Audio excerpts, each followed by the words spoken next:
Be fair. Thank you, Doug. With 1 week of regional play in the books for most teams across our state, we're back into non-regional play this week. More than a dozen Thursday night games are also on the schedule. In East Tennessee, there are plenty of great rivalry games on tap, especially Farragut at Oak Ridge and Alcoa at Maryville. Farragut, with an uncharacteristic 2 losses out of 3 games, should pick up a win this week at Oak Ridge. I think Alcoa probably gets its first loss on the road against county rival Maryville. Both are undefeated. Should be a great game. I'm picking Dobbins-Bennett to top Davy Crockett. I think Jefferson County gets the better part of Knoxville Halls. Look for Morristown East, a team that's doing very well this year, to win at Campbell County. I think Science Hill handles Powell, defending 5A state champion. Look for William Blount to get a win at home against Heritage. Bearden visits South Doyle. Should be a big win for Bearden, I think. Bradley Central should have no trouble with McMinn County. I think Cleveland gets a win at home against East Ridge. In 5A, Cumberland County visits Lenoir City on a Thursday night. Both teams are still looking for their first win. I think Coach Noah Rapaski and his Cumberland County Jets do just that in this one. Look for Knoxville Central to win at Gibbs. That too a Thursday night encounter. Sevier County should win at Pigeon Forge. I think Knoxville West has no trouble with Fulton. Look for Cherokee to get a win at Clinton. Greenville visits Morristown West. I like Greenville in that one. Elizabethton visits Daniel Boone. After scoring 70 points this past week, I think the Trailblazers of Daniel Boone continue their winning ways at home against the Cyclones. Look for Carnes to get a win at home against Tennessee High. Anderson County should whip Ray County, and I'm picking Carter to win at Walker Valley. Now in 4A, I think Chucky Doak gets a win at Granger. Seymour should top Cox County. Johnson County gets a win at Sullivan East. Look for Austin East to top Scott High School. Chattanooga Central should win at Hickson. I think East Hamilton gets an easy win against Sequoia, and Red Bank should top Soddy Daisy. After an uncharacteristic 0-3 start, Meigs County desperately needs a win this week. I think a young Tiger team does just that at Signal Mountain. Claiborne should win at Northview Academy.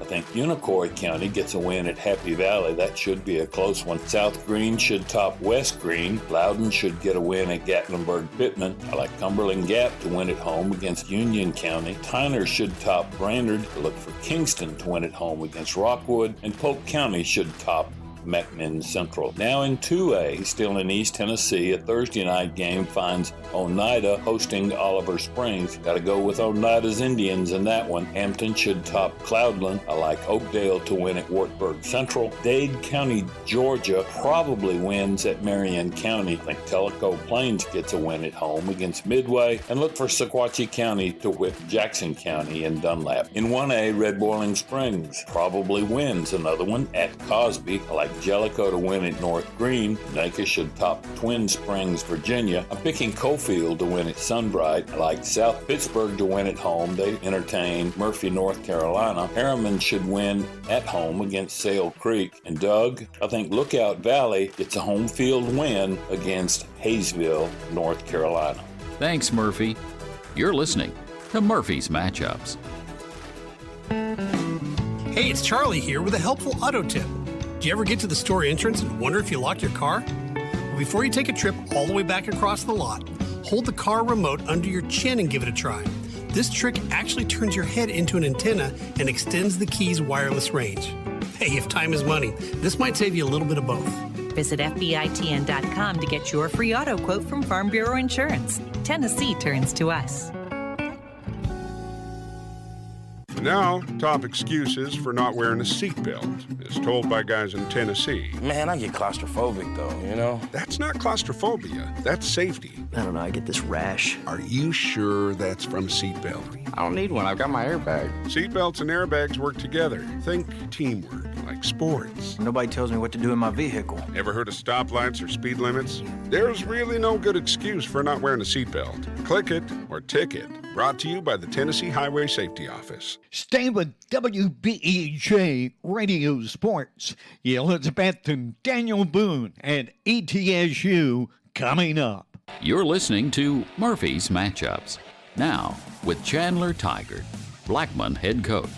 Chandler, they don't get much more exciting than what you guys had last week. And a lot of people figured Riverdale was the one that was going to win that game. Yeah, I mean, I don't think a lot of people picked us in the game, but we felt pretty good going into it. And we watched the film and knew what we had and knew the matchups. And, we're very familiar with them and with us being a rival school. And, we played last year and our entire offense returned and kind of had some points to prove. And, luckily it bounced our way in the end and we got to win. It's only your second year at Blackman, but I think you've got a lot of believers out there. It's an exciting brand of football, and nobody knows what to expect when your team comes to the line of scrimmage, do they? Yeah, we definitely play a different kind of football. I mean, we got 2 onside kicks 2 weeks in a row. We ran a tackle, hook, and ladder for the game-winning touchdown. We go real fast, have a lot of fun. A lot of the old school crowd is kind of, they don't know what to make of us, whether it's for real or it's just a bunch of gimmicks. But, we try to say we work really hard, we have a lot of fun, and we work hard and play hard. And, when we win, we enjoy it. And, no matter what, Murphy, honestly, man, I think that a lot of the stuff that we do is going to come down to the moments, memories, and relationships we make. Not necessarily the wins and losses, but our left tackle is going to be telling his great-grandchildren that he scored a touchdown one day, It may go more generations beside his grandkids, That's a offensive lineman's dream, and when you do it to win the ball game, it's double icing on the cake, isn't it?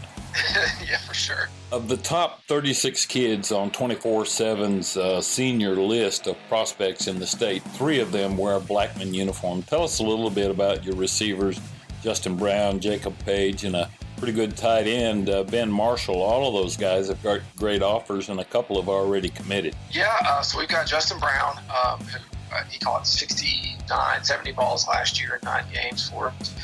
He's committed to Mississippi State, and then now actually Georgia is calling. They're interested in him playing defensive back. We've got Ben Marshall as the number 2 tight end in the state, who didn't play Friday night actually. So we beat Riverdale without him, which was a big thing for us because he's kind of the heart and soul of the program. He's the toughest dude we got on the team. And then Jacob Page is kind of a new addition who came down from Innsworth. He's coming back from a thumb surgery, and so we were surprised to get him back by the start of the season. But really last week was the first week that he looked, kind of perfectly healthy and back into rhythm. So we're just getting him going. But he had a big 40-yard catch to set up a go-ahead score in the Riverdale game. So to see him kind of coming on right now is very much needed and helpful. And so now we've got all 3 of them for the first time healthy and out there this coming week against Summit. It's great having receivers like that and blockers as well. A lot of people don't think about wide receivers being blockers, but they have to be. But it all depends on the guy that throws the ball their way, and that's your quarterback, Jack Reisner. Yeah, Jack's doing a really good job. So he split a lot of time last year. He's getting a little more time this year where he's in 90% of the time. And he's grown up a lot, gained 30 pounds. Now he's 6'5", 220. So he's big and strong and tough in the pocket.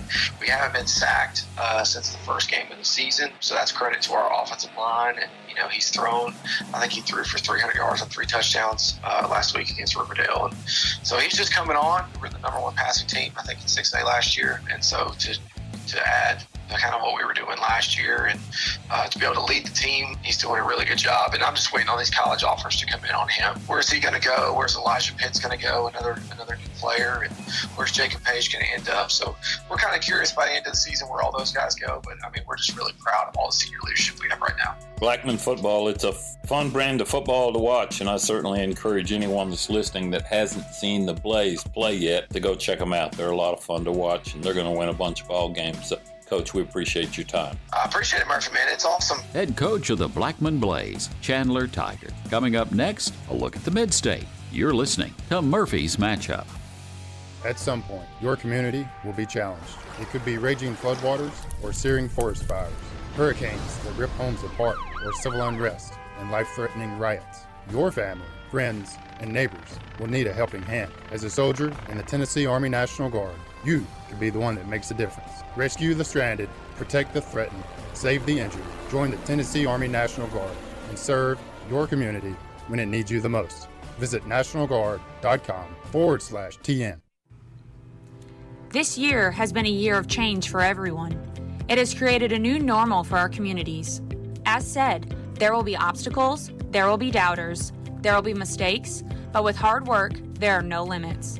At Huff and Puff Trucking, we stand together to beat the obstacles and believe in our local businesses, students, teachers, staff, and athletes through this upcoming year. We will stand, we will believe, and we will conquer. We've got complete pregame and game time activity with Stacy Street and Tony Briggs coming up at 6:30 here on WBEJ Radio Sports. It's Labor Day, so Hayward Tire Center, Highway 19.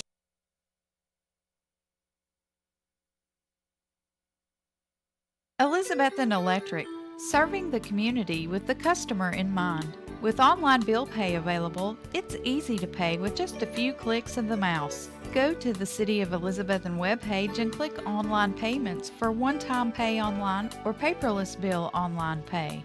You can still mail in your payment or stop by one of the traditional locations to pay in person. For automated pay by phone, call 1-877-336-8403. Fix up around the house and save at Big John's Closeouts Elizabethton with 6 new patterns of easy-to-install, durable, and waterproof luxury vinyl tile flooring. Spruce up your interior walls with 1x6 tongue and groove V-joint Eastern White Pine for only $1.09 per square foot. Or if you prefer, 1x8 size for $1.59 per lineal foot. Check with Big John's Closeouts in Elizabethton for all your steel parts and accessories like fuel mix, bar oil, and replacement chains at your local Elizabethton steel dealer. We hammer high prices. You're listening to Murphy's Matchups. Now, the Guru's view of Middle Tennessee. Thank you, Doug. We'll now take a look at mid-state action. Only 4 Thursday night games this week in that part of the state. One finding Centennial visiting Antioch. I think Centennial gets an easy win there. Page should win at home against Coffee County, although that one has a chance to be very close. I like White County to get a win at longtime rival Cookeville. Mount Juliet should top Warren County. Look for Blackman after their big win against Riverdale last week to have no trouble with Summit. Like Oakland to get a win at Ravenwood. Riverdale should win at Shelbyville.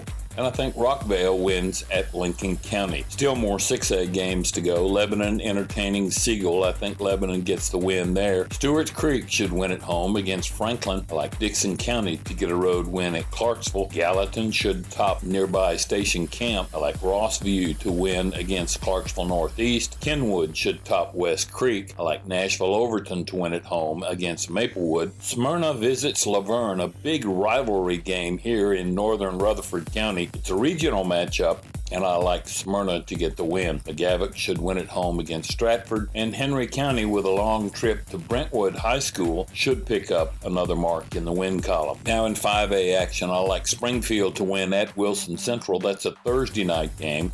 Look for Green Hill to top Columbia. East Nashville, a very good 3A football team, should top Hillsboro. I like Giles County to win at Franklin. Nolensville should win at home against Liberty Creek. Like Lewis County to win at home. They're hosting Spring Hill. Whites Creek should top Clarksville Northwest. And I like Portland to get a win at home against White House. Now in 4A, I'm picking DeKalb County to win at home against Watertown. Livingston Academy should win in Jamestown at York Institute. Macon County, very impressive last week with its win at DeKalb County, visits Trousdale County, a team struggling a bit this year.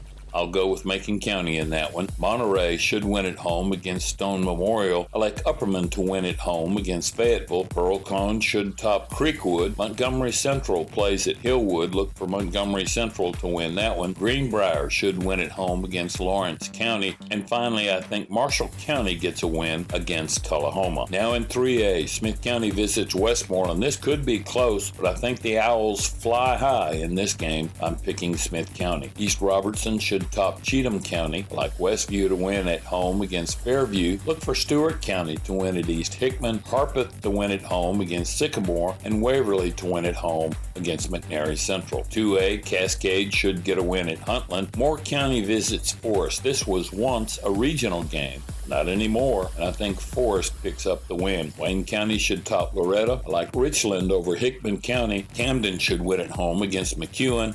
and I like Summertown to get a win at Collinwood. Finally, in 1A, Cornersville visits Clay County. Clay County all the way in this one. Gordonsville should win at Eagleville. And Doug, I expect Red Devil fans from Cedar Hill to witness a win against visiting Houston County. Thanks, Murphy. When we continue, we learn more about a team that brings home-size crowds to away games. You're listening to Murphy's Matchups. Hey, it's Charlie here with a helpful auto tip. While other DIY fixes require sanding and buffing, clear fingernail polish works great to cover up minor scratches and dings in your car's paint. It can also be used to help prevent cracks in your windshield from spreading. It may not be a permanent solution, but it'll certainly get you by.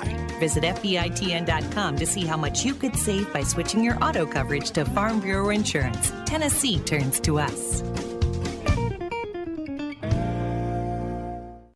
I love my community, and as a doting dad, Daddy's home, a devoted son, there you are, Joe, and a good neighbor. Hey, man. The people in my life are used to hearing my knock at the door. But as a law enforcement officer, I have to give news that people never expect. That's the one knock I always dread. Booze it and lose it. A message from the Tennessee Highway Safety Office. Kickoff at 7 on WBEJ Radio Sports. Elizabeth and Daniel Boone at ETSU. You're listening to Murphy's Matchups. Now, Kyle Shoulders, head coach of the Macon County Tigers. The Tigers are playing awfully well. I saw them play last week, and I was very impressed against a very good DeKalb County team. Yeah, coming into the season, we had a ton of question marks. We lost several extremely valuable seniors last year, and some of those that you just can't replace. You just try to fill a void. And, we played a very tough preseason schedule. We played CPA, Ray County, Forest, Friendship Christian. So we were battle-tested going into the season and feel like at this point it's paid dividends for us doing so. Well, I think so. Coaches are always talking about how you only get better by playing better people. And obviously that's a pretty good list that you rolled through for July and early August, I would think. Yeah, for sure. They all have their different dynamics and difficulties. One's extremely well in the ground game, another one's extremely well in the air, and CPA's just a world-class program in itself. They're good in all aspects. So it really showed us where we were at preseason and kind of where we wanted to be. We got a ton of young guys that are playing extremely valuable roles. Against DeKalb at one time, we had 6 sophomores on the defensive side of the ball. So a lot of this experience for those young guys will hopefully pay dividends for the years to come as well. Everyone seems to be pointing toward that DeKalb County, Macon County game as being the other game of importance as far as getting a home field bid in the playoffs. Most people think Upperman probably the team that's going to win your region. And I have not seen them play this year, but I'm sure you've seen some footage of them. Are they as good as what everybody else seems to think? Yeah, absolutely. They're as good as advertised. They take pride on those things and mix that in with the athleticism that they've got on that roster at the moment. It's a deadly combination for a lot of folks that line up against them. If people don't know much about Macon County football, they do know that you have tremendous support from your community up there. The crowd you all took to Smithville last week is a crowd that most people would have been pleased to have had at home. For as long as I can remember, crowd support from Macon County fans has always been outstanding. Yeah, especially even the week before, we played Westmoreland here, which is a big rivalry, neighboring county to us. All our kids on our roster knows the players on Westmoreland's roster and vice versa. There was standing room only. I think we ran out of standing room, actually, the week before at that Parker Field, which was just so phenomenal. The atmosphere was just great for our guys to be able to experience something like that, especially it being home. Kyle, it would be hard for me as an outsider to determine who your biggest rival is. It could be Smith County. It could be Westmoreland. It could be Trousdale County.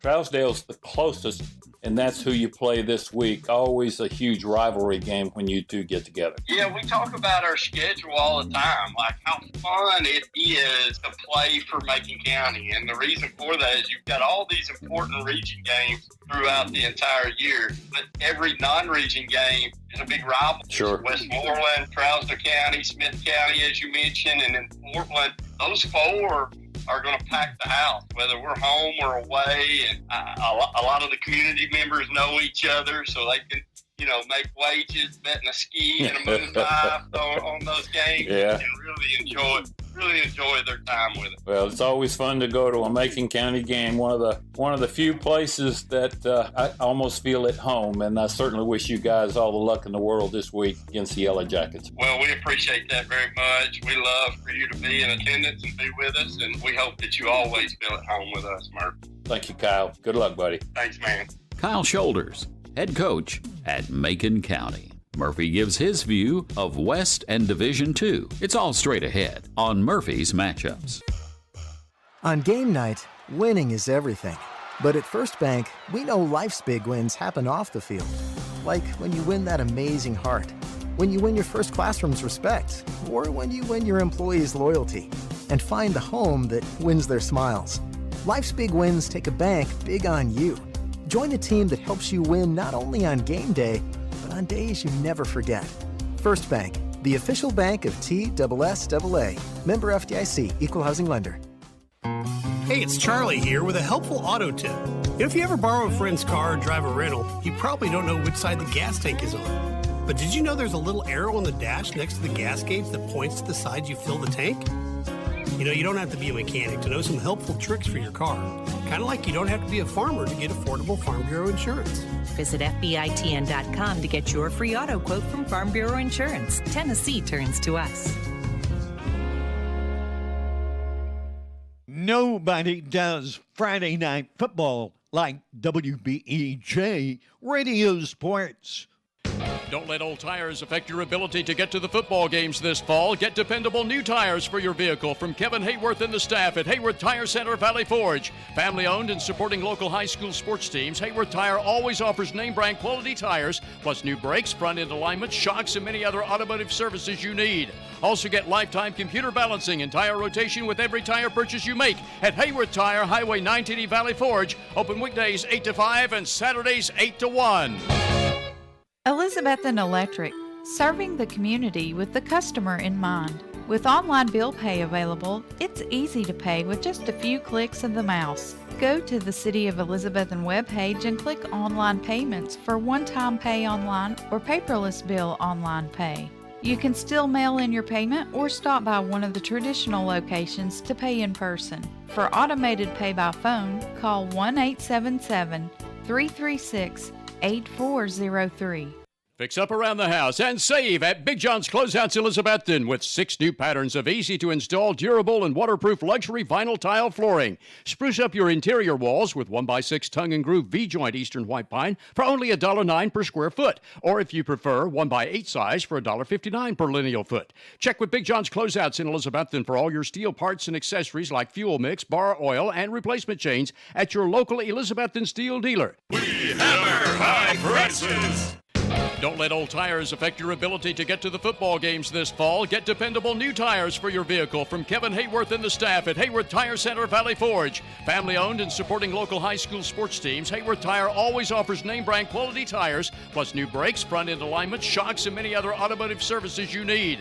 Also get lifetime computer balancing and tire rotation with every tire purchase you make at Hayworth Tire, Highway 980 Valley Forge. Open weekdays 8 to 5 and Saturdays 8 to 1. You're listening to Murphy's Matchups. Now, here's Murphy. Thanks, Doug. Let's go out west. Look for some pretty one-sided games, I think, involving 6A teams in Shelby County this week. I'm picking Arlington to top Memphis Overton, Collierville to have no trouble with Center Hill, Mississippi. Germantown should get an easy win at home against Hillcrest, And likewise, Houston, also playing at home, should have no trouble with Pure Youth Alliance. In 5A, just one Thursday game, I'm picking Ridgeway to win against Southwind. Covington visits Brighton, a big border war here in Brighton when Covington comes a-calling. Covington won by more than 30 last year. I think Covington wins big again this time around as well. Dyer County should top Trezevant. Dyersburg should beat Munford, and I think South Panola, Mississippi tops Memphis Central. Now in 4A, two games on Thursday night. Peabody visits Jackson Southside, and Wooddale takes a trip to Bolton. I think Peabody and Bolton get wins in those two games. After a big win last week against Scotts Hill, I look for Adamsville to pick up another mark in the win column, this time against Chester County. Look for Haywood to win at home against Lexington.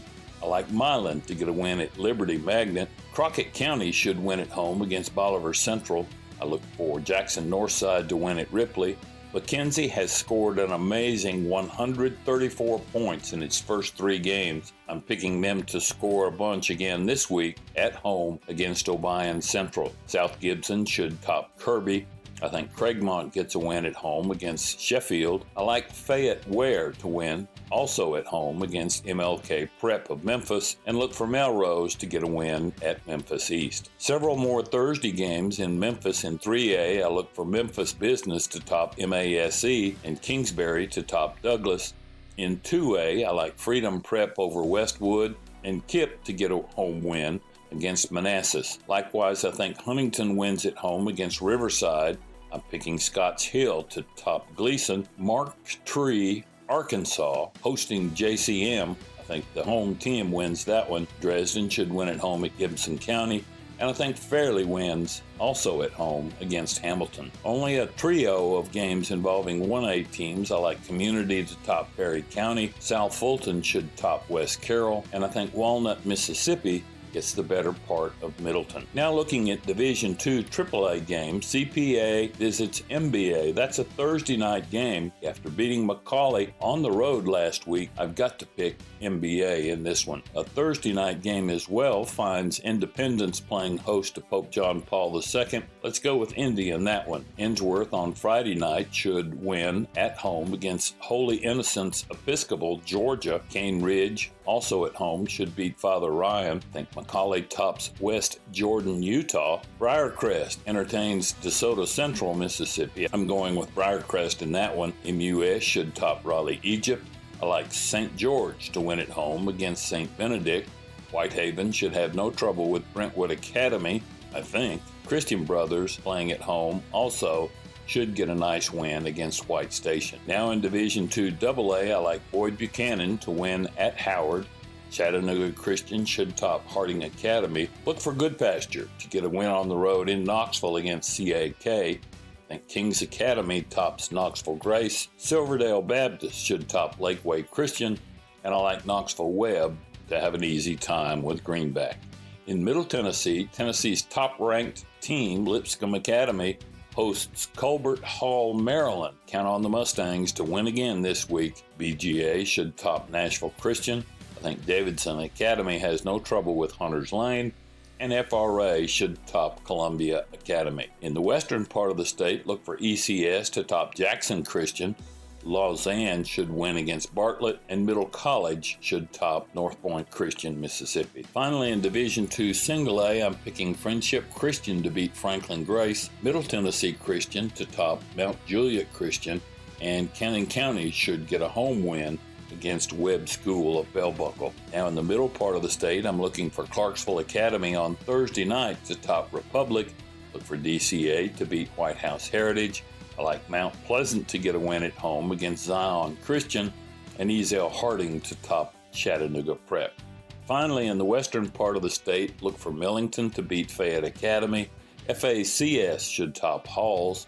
Tipton Rosemart should beat Macon Road Baptist. And Doug, expect a pretty one-sided affair in Jackson, where 4A Hardin County visits USJ. I'm going with Hardin County in that. And there you have it.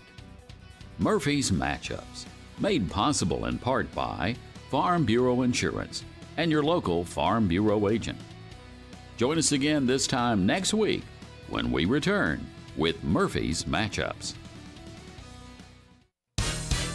You've been listening to Murphy's Matchups on WBEJ Radio Sports, brought to you by the Elizabethton Electric Department, Big John's Closeouts, Hayward Tire Center. To ensure Elizabethton will keep growing and thriving through the years, it all begins with a good education. The Elizabethton City School System is always thinking of how to improve your child's future. When a good education can take you as far as you want to go, you need dedicated educators and administrators to encourage, enlighten, and challenge. Support local education. The rewards are endless. A reminder from the Elizabethton City School System.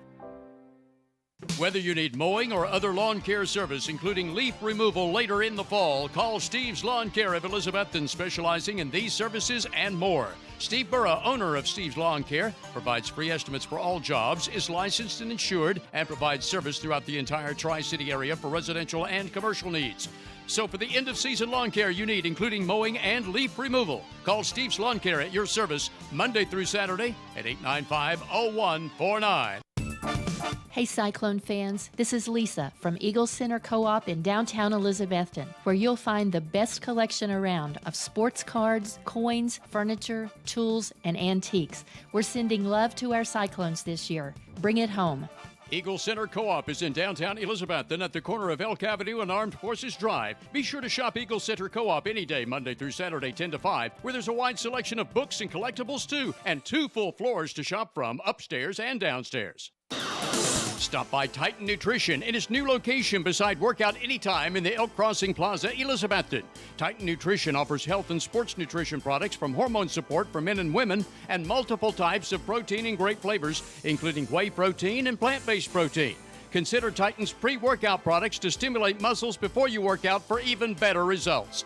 Titan Nutrition, now in the Elk Crossing Plaza, Elizabethton, open Monday through Saturday, noon to 8 p.m. Better than ever country. WBEJ AM/FM, Elizabethton, Tennessee.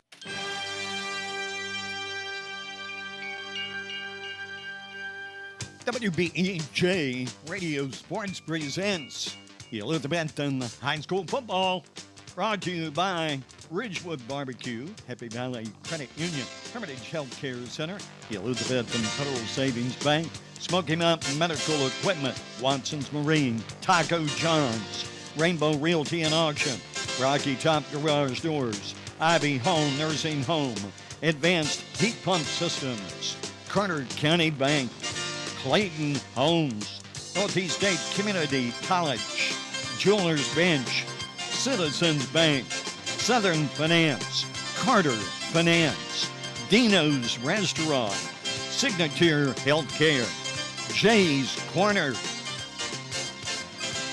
Tonight's Score of the Game brought to you by Bojangles. And the first down sponsor is Select 7 Credit Union. We'll come back with play-by-play after the Sean Witten Show with Stacy Street and Tony Briggs. Only on Better Than Ever Country, WBEJ Radio Sports.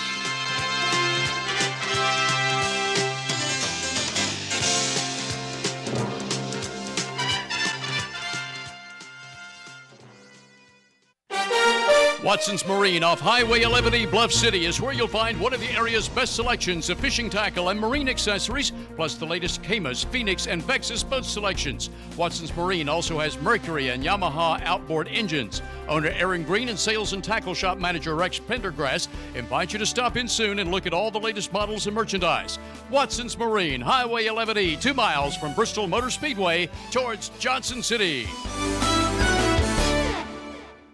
At Carter County Bank, it's our job to help you create happy moments. From buying your first home together to renovating an empty nest. From your first car loan to your first small business loan. We're here to help along the way so you can focus on the happy moments.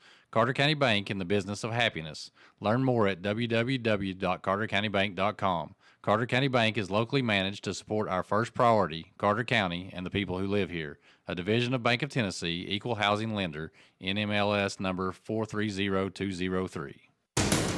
If you're in the market to buy or sell real estate, think Rainbow Realty and Auction. Rainbow Realty and Auction will keep you informed on the status of your property on the market, and you'll benefit from the personalized attention provided by the brother-sister team of Dale Williams and Judy Veneman. Rainbow Realty specializes in residential, acreage, and commercial property and also provides auction service. Visit the Rainbow Realty and Auction website at rainbowrealtytn.com or call 547-2800. Get $2 off any purchase of 6-pack at a pound at Taco John's Elizabethton. Yes, indeedy, it's $2 off the regular price of Taco John's most popular summertime value, consisting of 6 of Taco John's famous crispy tacos and a pound of the equally famous potato olays for a limited time. Drive through Taco John's as early as 7 a.m., 7 days a week for breakfast. And remember, you can also eat in again at the Elizabethton location, corner of Broad and Sycamore. And the Taco John's drive-thru is open till 10 o'clock at night. Come in today to Clayton Homes of Elizabethton on the 19E bypass, building back bigger and better for its customers and also now under new management. Come see Clayton Homes today, Team 811, the low price leader where it's done right the first time. Clayton Homes Elizabethton has homes to fit almost anyone's budget, from 900 square feet to 2,500 square feet. Come see the home of your dreams today at Clayton Homes of Elizabethton, 1581 Highway 19E bypass, building back bigger and better, especially for you. All right, ladies and gentlemen, welcome to this week's version of the Coach Sean Whitten Show. I'm Stacy Street along with my partner, Tony Briggs. Tonight we're joined with Coach Whitten. We're going to talk about last week's game against Greenville and tonight's big contest as the Cyclones travel once again to the campus of ETSU to take on the Daniel Boone Trailblazers in a very important game for the Cyclones. Coach Whitten, let's recap the Greenville game a little bit. We loaded up the bus and went down there and took on the number one team in the state, and just give us your assessment of last week's game. Well, I think, they proved why they're number one team in the state, just by how hard they play. That they physically try to dominate you on each and every snap, and they still got some good weapons, our defense did a great job all the way throughout the game, of hanging on, hanging tough as amount of snaps we played. But when you reflect on the game, I've watched it about 30 times, and every time I watch it, you just see how physically imposing they are, just not just wanting to beat you. They're wanting to dominate you on each and every snap. And so didn't have anything consistent offense to help us get anything going. Our defense played tremendous, with the fact that, in our two contest, Stacy, 17-7 and 21-0. We're not getting blown out. We're playing tough. Our defense has played twice as many snaps as our offense, and just super proud of the way that we had 2 plays on a 2nd and 15, and then a 4th and 20. Where we just didn't do a great job in coverage to allow them to make some big plays there. But overall, it's a tremendous effort by our defensive group, and when it's all said and done, beating Elizabethton is a big deal to them, and you could see that after the game. It's a big deal, and they did a great job, coming after us. Talk to your brother Ryan last week, going to the game, and you got 14, 15, 16, 17-year-old kids here. The first 3 games of the season, you play you start the season off here at Citizens Bank Stadium, packed out house with against the Science Hill Hilltoppers. You go last week to face the number one team in the state in a very hostile environment in Greenville, and tonight you take on a team with a lot of momentum, and because of lighting issues, it's going to be played on the college campus at ETSU on a very nice field. That setup is for this question.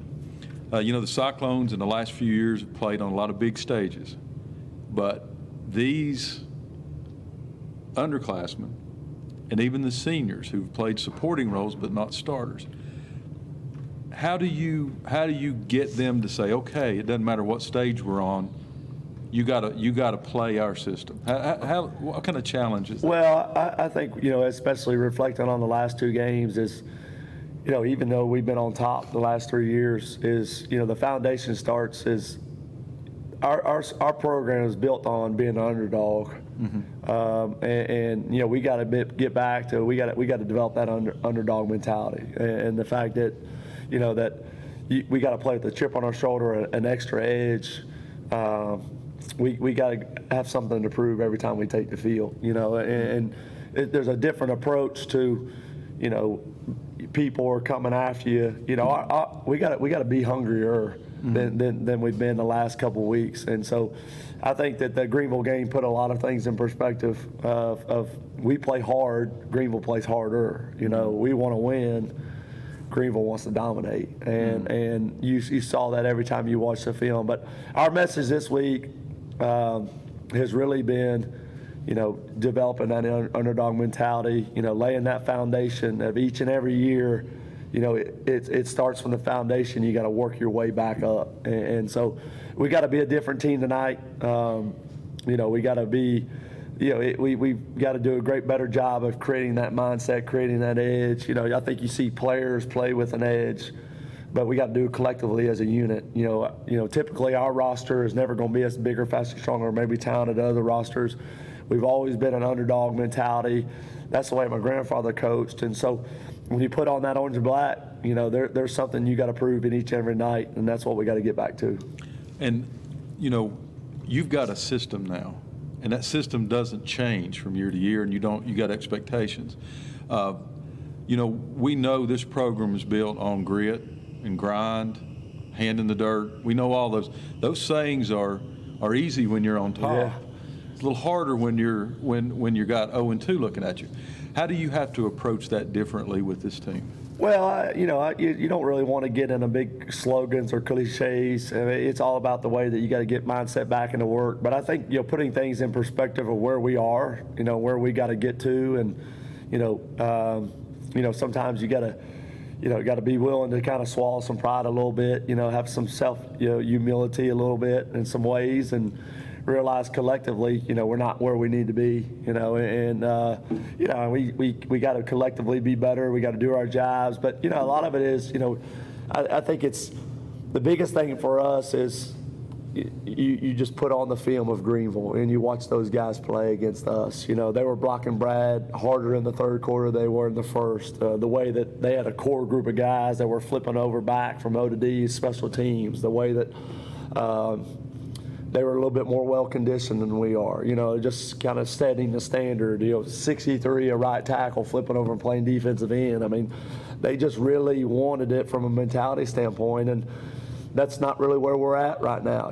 We've got to kind of flip that switch and develop a mindset and create an edge about us to where, we got to fight for what we want. And so, in order to get where we want to go, we got to be willing to kind of do things a little bit different. Our seniors and the guys that have kind of been around, that have been a part of those teams, they got to go about things different, and so here's what has to happen at times. It doesn't have to work against each other. That you can be a nice kid and a good teammate and have character and integrity, but you can be a different person when you step on the field. You got to play physical. You can be nasty, and that's what we've got to do.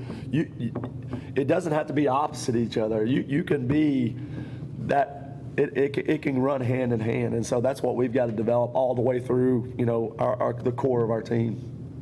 Getting back to the Greenville game, you was talking. A couple of busted plays. Pick up a busted play, quarterback scrambles, say run back, or the corner comes up, hitting for a touchdown.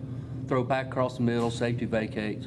You take those two plays away, it's a 7-0 ball game. Defense is improving week after week. Offense, even though to the naked eye and to the general public, didn't look like it improved from Science Hill to Greenville.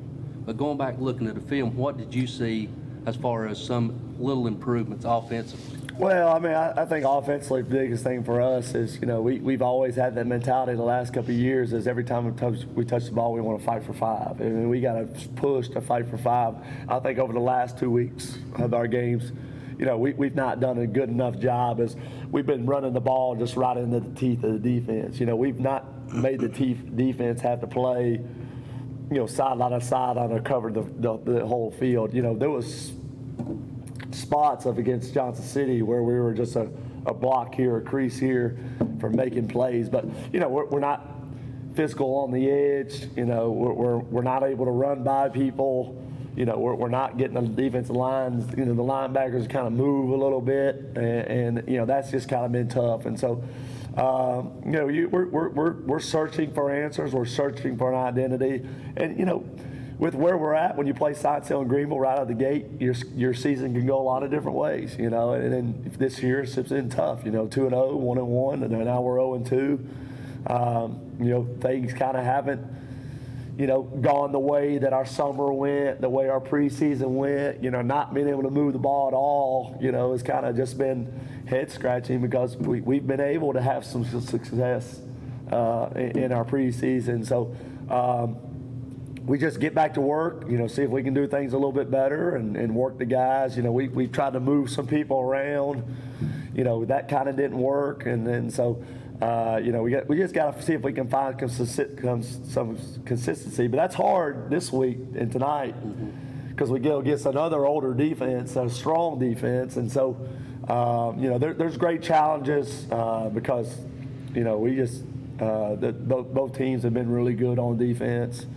And other than a couple drives, against Johnson City, we've basically been kind of shut out. But our guys are working, trying to create an edge a little bit. You saw us in Greenville do a little bit of motioning. We try to do that a little bit in some ways, but right now we're just not where we want to be, and we've got to see what we can do to kind of help our defense out. Final question for this first segment before we take a break.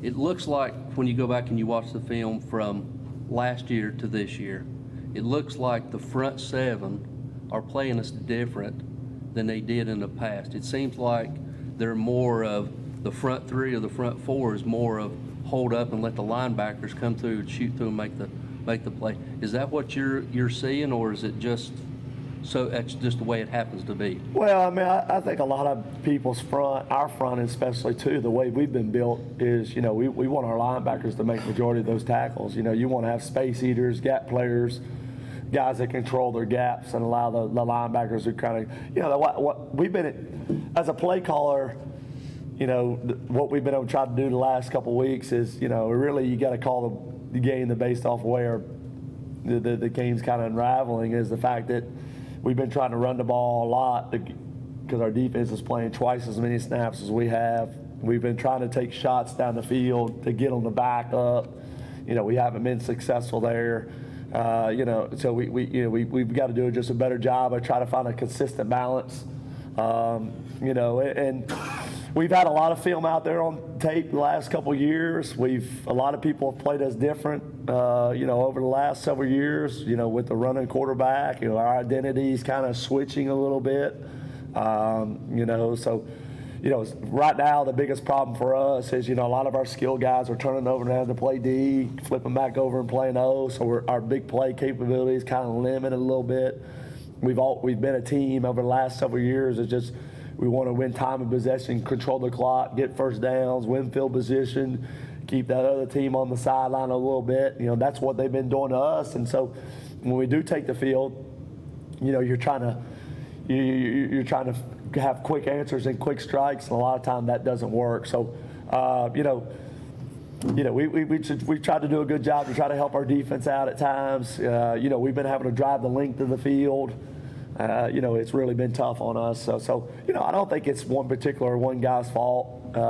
We've just got to do a better job and see what we can do to try to help out. But it's we've played two stout defenses. We're going to play another one tonight.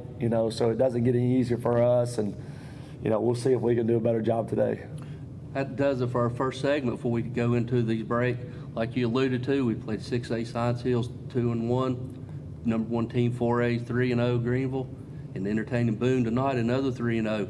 You look at that, that's pretty hard. First three games come right out of the bat. So we'll go back to the words for our sponsors. When we come back, we'll preview tonight's huge contest against Boone on the campus of ETSU. We'll be back after these words.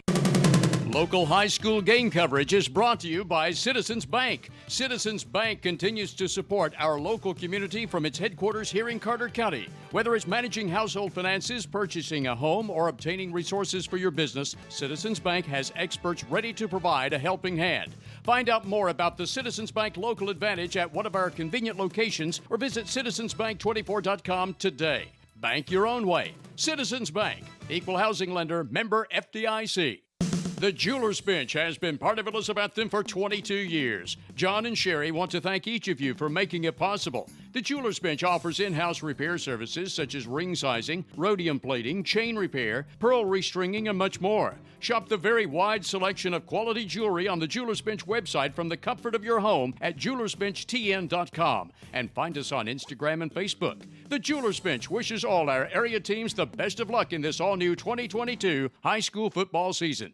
Hermitage Health and Rehabilitation is a newly remodeled 70-bed facility in Elizabethton with a reputable therapy team offering physical, occupational, and speech services 7 days a week. Their Rehab to Home program focuses on the goal of returning residents to their home re-energized and with more mobility. Schedule your tour today at Hermitage Health Center, 1633 Hillview Drive, Elizabethton, 543-2571. Make Dino's Restaurant downtown Elizabethton your regular eating place for football Friday nights. In addition to your favorite hot lasagna, spaghetti, and other Italian foods, plus hot American foods like hamburger steak with onions and gravy, you'll enjoy marinated ribeye steaks at Dino's any day for lunch or dinner. And football Fridays after 4 o'clock, Dino's also offers 10-ounce prime rib with a salad inside. Get in the game. Eat every Friday night at Dino's downtown Elizabethton, open from 11 a.m. Monday through Saturday and accepting carry-out orders. Integrity, trust, respect, and family. That's how Southern Finance has survived since 1959 in an ever-changing economy. Southern Finance specializes in small personal loans, auto loans, home and land loans, and more. Hometown lending for honest, hard-working people like you. Southern Finance welcomes less than perfect credit at the office across from the Bonnie Kate in downtown Elizabethton. To find the loan you need, call Southern Finance at 542-2165.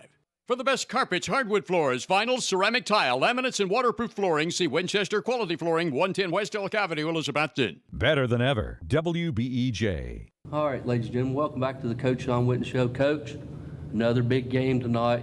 Boone's coming in. We've seen Boone on film. You said it earlier. Boone has every couple of years, they have a stout defense, stout offense, senior-driven. They give us all they want. 2 years ago, we had to have a block punt or a blocked extra point from Parker. Still win last year, struggled with them a little bit here. Tell us a little bit about this Boone offense as it's coming in. Not much the defense, but more or less the offense. Well, it's a really good Boone team, and they're always big. They do a great job, but they got 2 juniors on the offense. You know, basically the quarterback and the running back. I mean, they do a lot of motioning, a lot of pistol work.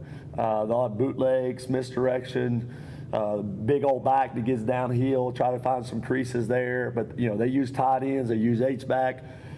And they're probably one of their better years this year, Tony. They have some athleticism at the receiver position. They love to throw some hitches. They love to do sprint out pass. They have big play capability. And really what you see from this group is when you put on the film from 2021, it's the same group. When you put on the film in 2020, it's the same group. And so they're loaded this year. They're scoring at a high pace. And they, you know, Boone's always done a good job of, you know, trying to do a good job winning the physicality at the line of scrimmage. You can bet that Coach Jenkins and his staff are not taking us lightly. They're preaching hard. They're 3-28 against us. They haven't won since 2012, where they beat us over there in game 1 of the season. Now, flip on the defensive side. What do you, as a play caller, need to do against Boone defense where you can set up a little continuity and just, it's like me and Stacy alluded to, if we could just one time push it over into pay dirt, then maybe the dam breaks? Well, they got 2 all-state defensive ends. They got an all-state linebacker. Boone's really good. Jeremy runs the defense. I mean, they're about as stout as a front seven as we faced last week or the week before. I mean, they're really good. The ends are good. They play up. They play down. They've also got they'll play a 50 front. They'll play a 40 front. They'll play cover 2. They'll play cover 3. They do a great job of just gap control, let the linebackers make a lot of plays. But, they're probably more experienced defense than we faced in the first 2 meetings of our season this year. It's going to be tough. They do have a big guy on the inside. We've tried to add some few wrinkles to, see if we can get the ball out in space a little bit, to get some movement going, to try to maybe run some short corners. But, there's no doubt we've got to find a way. We've tried to have some physical practice this week from the offensive standpoint. We've tried to work half line. We've tried to work an inside. We've tried to work ball on the perimeter. We need more of our skill guys blocking on the edge. We need more of figuring out a way to get some short passes so that we can get some yards. It's a little bit like playing Sides Hill in 2020 when they had a loaded defense. We ran the ball. We kept trying to run the ball inside, into where the teeth of the defense. In 2021, we played them at HSU. We attacked the edges a little bit to try to get them to open up and then try to go there. It's been difficult because people are playing press coverage against our receivers. They're daring us to throw it deep. They're kind of suffocating our receivers. They're constantly playing the coverage. They're having one more defender than we have receivers. So if we have 2 receivers out there, they got 3 DBs. If we've got 3 receivers out there, they got 4 DBs over the top. So they're just kind of daring us to kind of do different things. So that's really tough. You saw us against Greenville in the first series. We had Mason Ball out there. We had Brad out there. We tried to go like a double H set, because Whitaker was out. So, that we went that one series, but then those guys are playing a lot of defense. We're trying to find help in some different ways. We started Kyron at a center.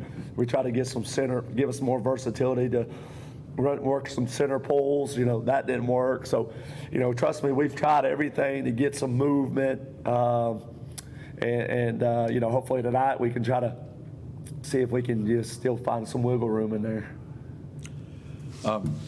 As a former Hokie playing Beamer ball, we know that special teams are special to your heart.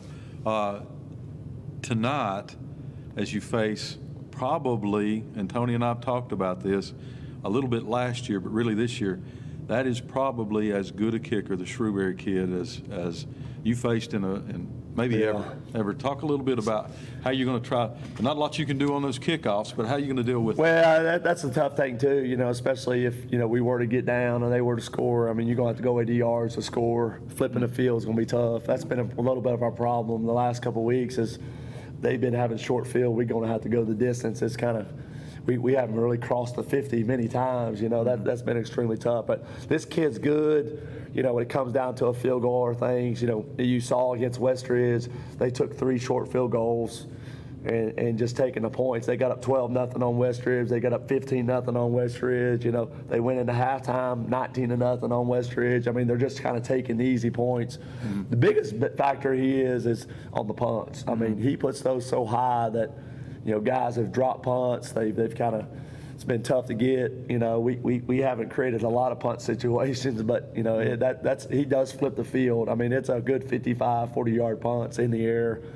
So we've been working 2 punt returners back to try to help ease that. Which is big, but you just can't allow the game to get to the fourth quarter where he can make a game-winning field goal. Because. He does a great job of getting the ball up. I mean, they're tough to block, but he's about as good as kickers I've ever seen. Mm-hmm. Stacy. I mean, high school level. I mean, it's pretty good. I mean, there's going to be 0 chance for us to return a kick. I mean, it goes completely out of the end zone. But that's a game changer now. I mean, that's a game changer for Boone. That's an area where you always feel like you have an edge when you're Elizabethton, but that's a plus for them. And you talked about it a little bit in talking to Tony.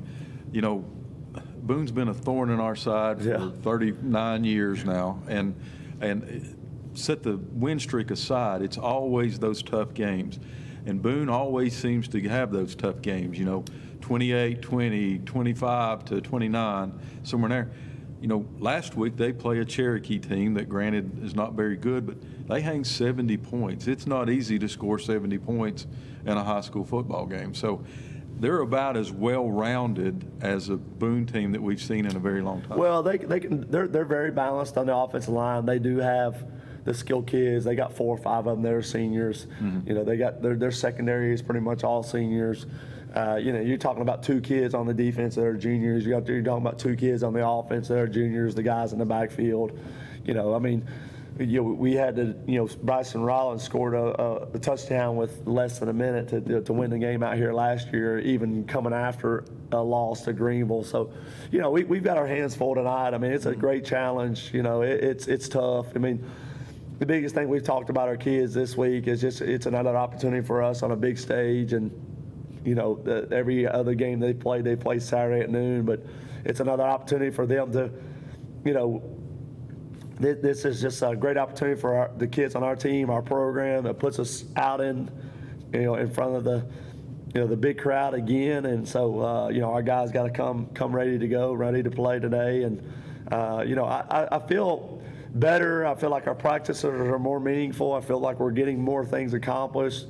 I think the messages are kind of getting home a little bit. We've had small victories, even though we're not into moral victories, when we lose, but we've shown signs in some areas, and I don't, it's not really a finger you can put on, the offensive woes, but, we just got to find some consistency. Scoring is not the biggest thing as much it is moving the football. We've got to be able to kind of create some confidence, get back to who we are, and see if, we can throw a few wrinkles in there to help us out. And one last thing, it's easy to sit up there in the booth. It's easy to sit up there in the stands, listen on the radio, even be on the sidelines. And, you chew a little from game 1 to game 2. You chew a little.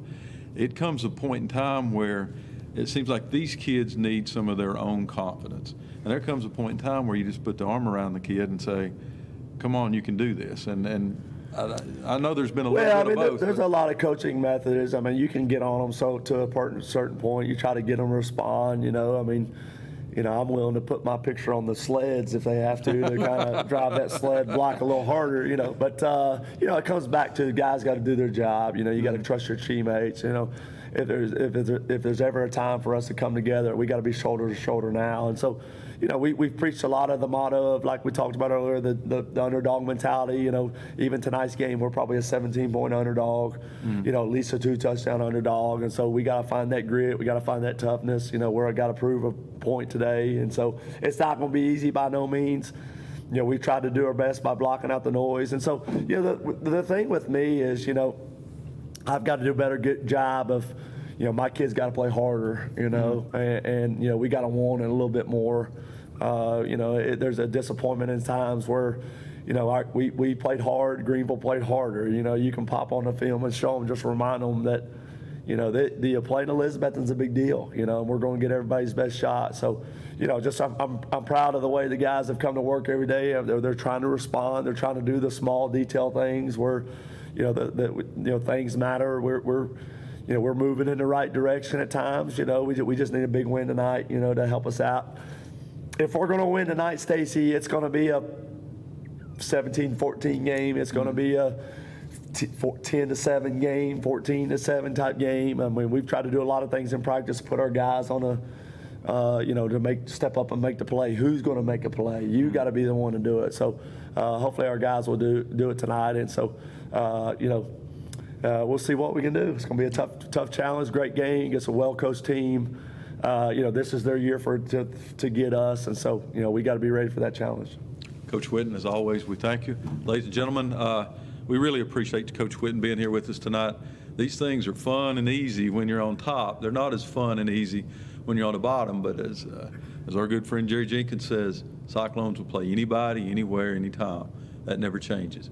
And it doesn't tonight, ladies and gentlemen, as the Cyclones travel to Johnson City for a special game this year because it's being played on the campus of ETSU, as your Cyclones now take on the 3-0 Daniel Boone Trailblazers, a 5A opponent that Cyclones have had a very good history with, and tonight we need to continue that history. So we'll have We'll come back after these words from our sponsors. Tony and I will have our pregame, and our kickoff is tonight at 7 o'clock against the Daniel Boone Trailblazers. We'll be back after these words from our sponsors on WBEJ.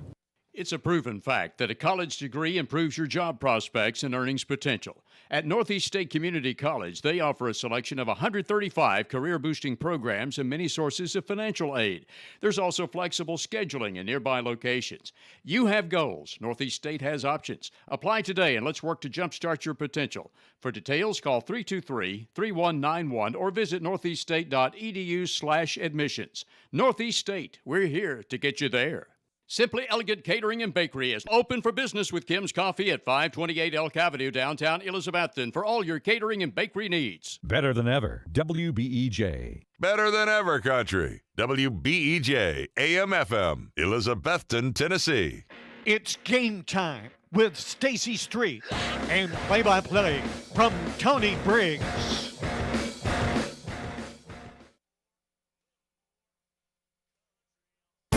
Sometimes we each need a little help. Smoky Mountain Medical Equipment in Elizabethton has been helping our friends and neighbors for over 30 years. Smoky Mountain Medical Equipment is in your home, with you on vacation, with you wherever you go, always helping to make your daily life a little easier and a little safer, because they care about you, their friends and neighbors. If you find yourself in need of medical equipment, a name you can count on is Smoky Mountain Medical Equipment, 2214 West Elk Avenue, Elizabethton. Call 547-0060.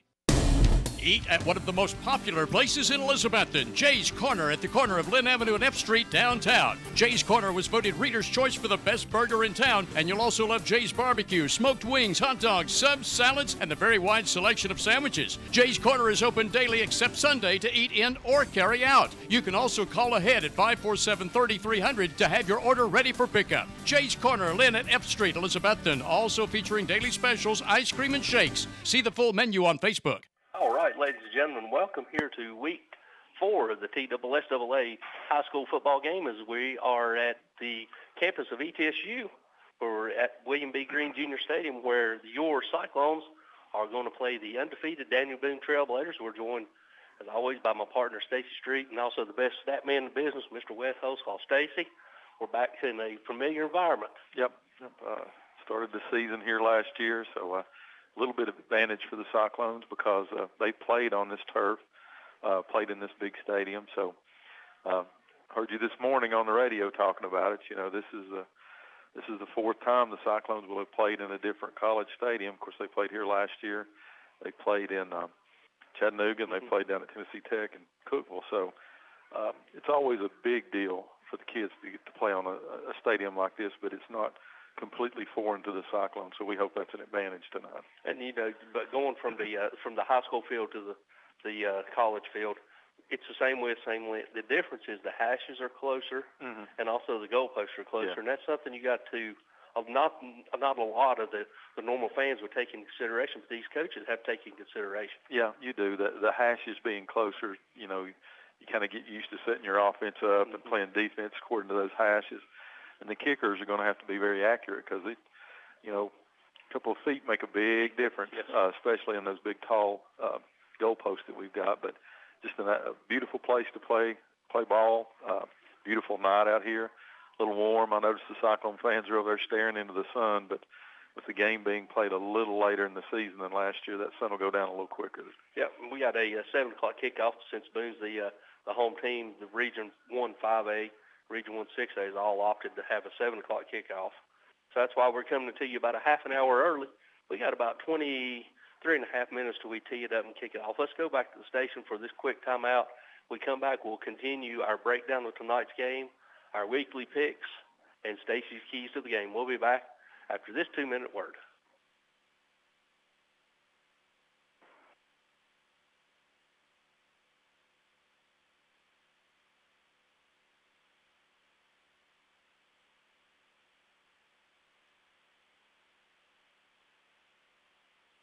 Home loans, construction, auto, and personal loans, all available now at Elizabethton Federal Savings Bank in Elizabethton, Johnson City, and in Mountain City. Elizabethton Federal Savings Bank is your hometown independent community bank since 1937, also offering business checking, certificates, IRAs, and both mobile and online banking. Stop by the Elizabethton Federal office nearest you for more information. Apply for a mortgage online at elizfed.com. Elizabethton Federal Savings Bank, equal housing lender and member FDIC. Offering quality furniture, appliances, and bedding for the entire home since 1936. Shop locally at Richie's Furniture and Sleep Shop, downtown Elizabethton. What began as a vision for a young nurse is now a heritage for over 4 generations at Ivy Hall. With a 5-star rating by Medicaid Medicare, residents at Ivy Hall receive the best physical, speech, and occupational therapy in the area, and now respiratory therapy services are offered on staff too, all in a new state-of-the-art facility. Physician and nursing services to aid the healing process are also provided. All insurance is accepted at Ivy Hall, now hiring at 301 South Watauga Avenue, Elizabethton, and online at ivyhallnursinghome.com. You know, I sure am glad I got my heat pump serviced by Advanced Heat Pump Systems. Well, I've been as cool as a cucumber. You know, they service all brands of heat pumps, including geothermal and gas. I need to give them a call. My heat pump has been struggling. What's their phone number?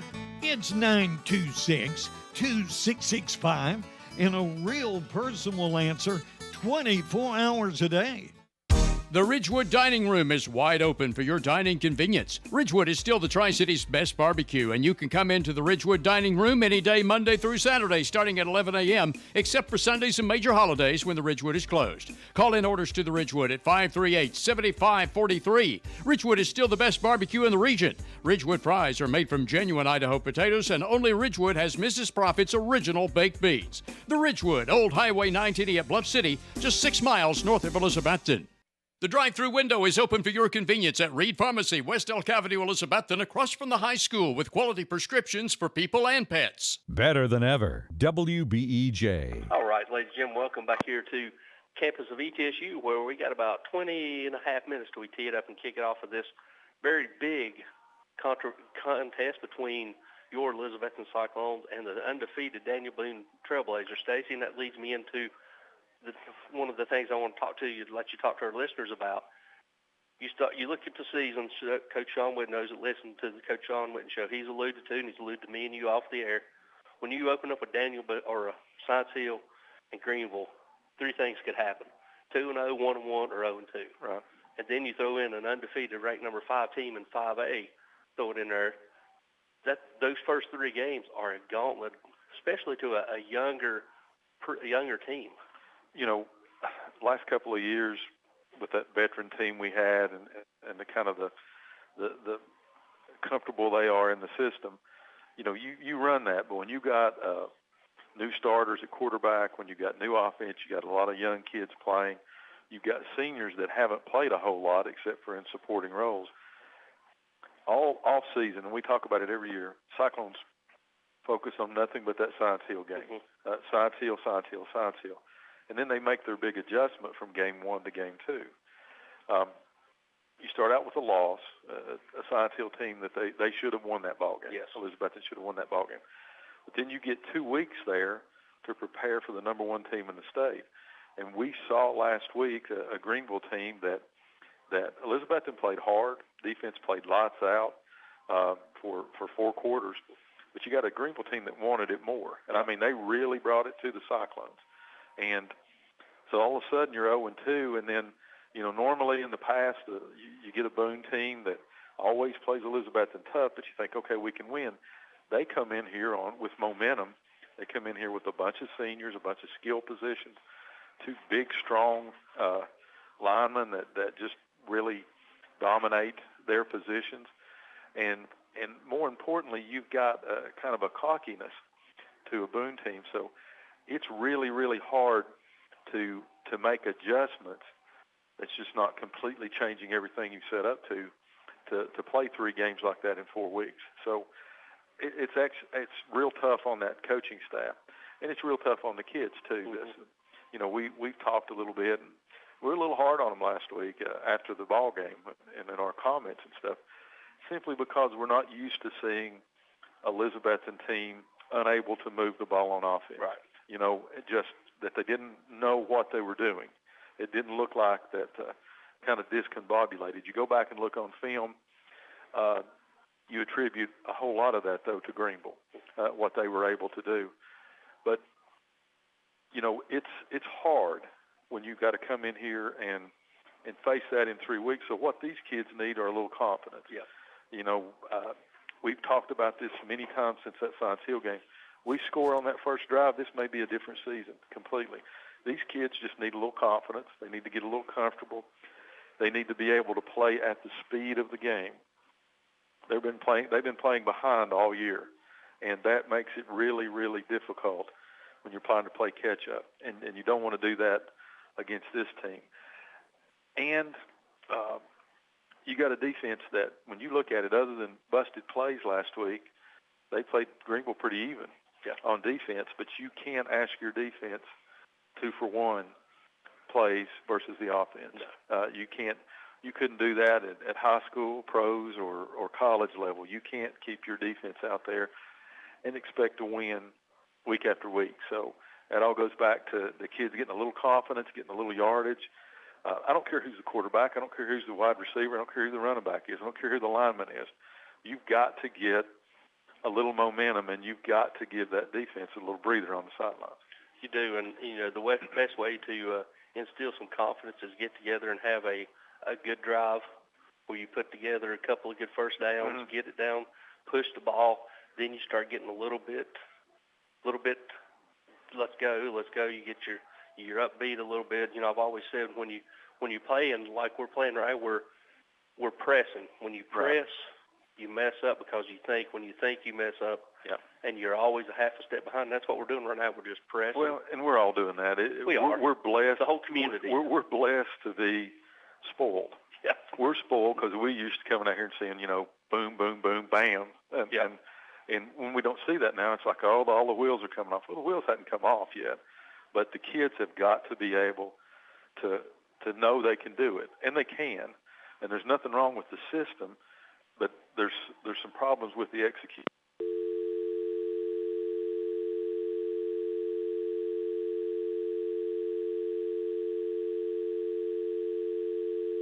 Imagine the car you've always wanted at a price you can afford. Dreams do come true, so get the car of your dreams with a Happy Valley Credit Union auto loan. The Happy Valley Credit Union has great rates on loans for new and used cars, trucks, and vans too.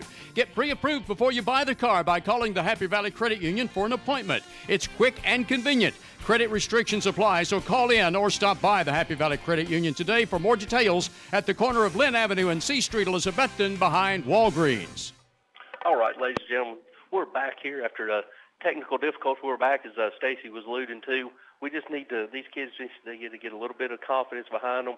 The way you do that, you start moving the ball. Boone comes in at 3-0. They've got wins against South Green, Westridge, and last week against Cherokee. On the overall, this is something that's pretty amazing. 34-2 is the Cyclones' record against Daniel Boone. Yeah, you know, we talked about that, and that seems so lopsided against always a bigger school than who we play. But you know, there's been some tough battles over the years in that in this contest between these two schools. Never shy away from each other. Always have a tough time. But you know, this is one where the Cyclones usually expect to win. And tonight it's a little different feel coming into it, but I hope it's different on the field. I hope so too. Last time in 2012, Boone beat Elizabethton 14-7. That was week 1. That happened on a Saturday. We were talking about me and Preacher Mike.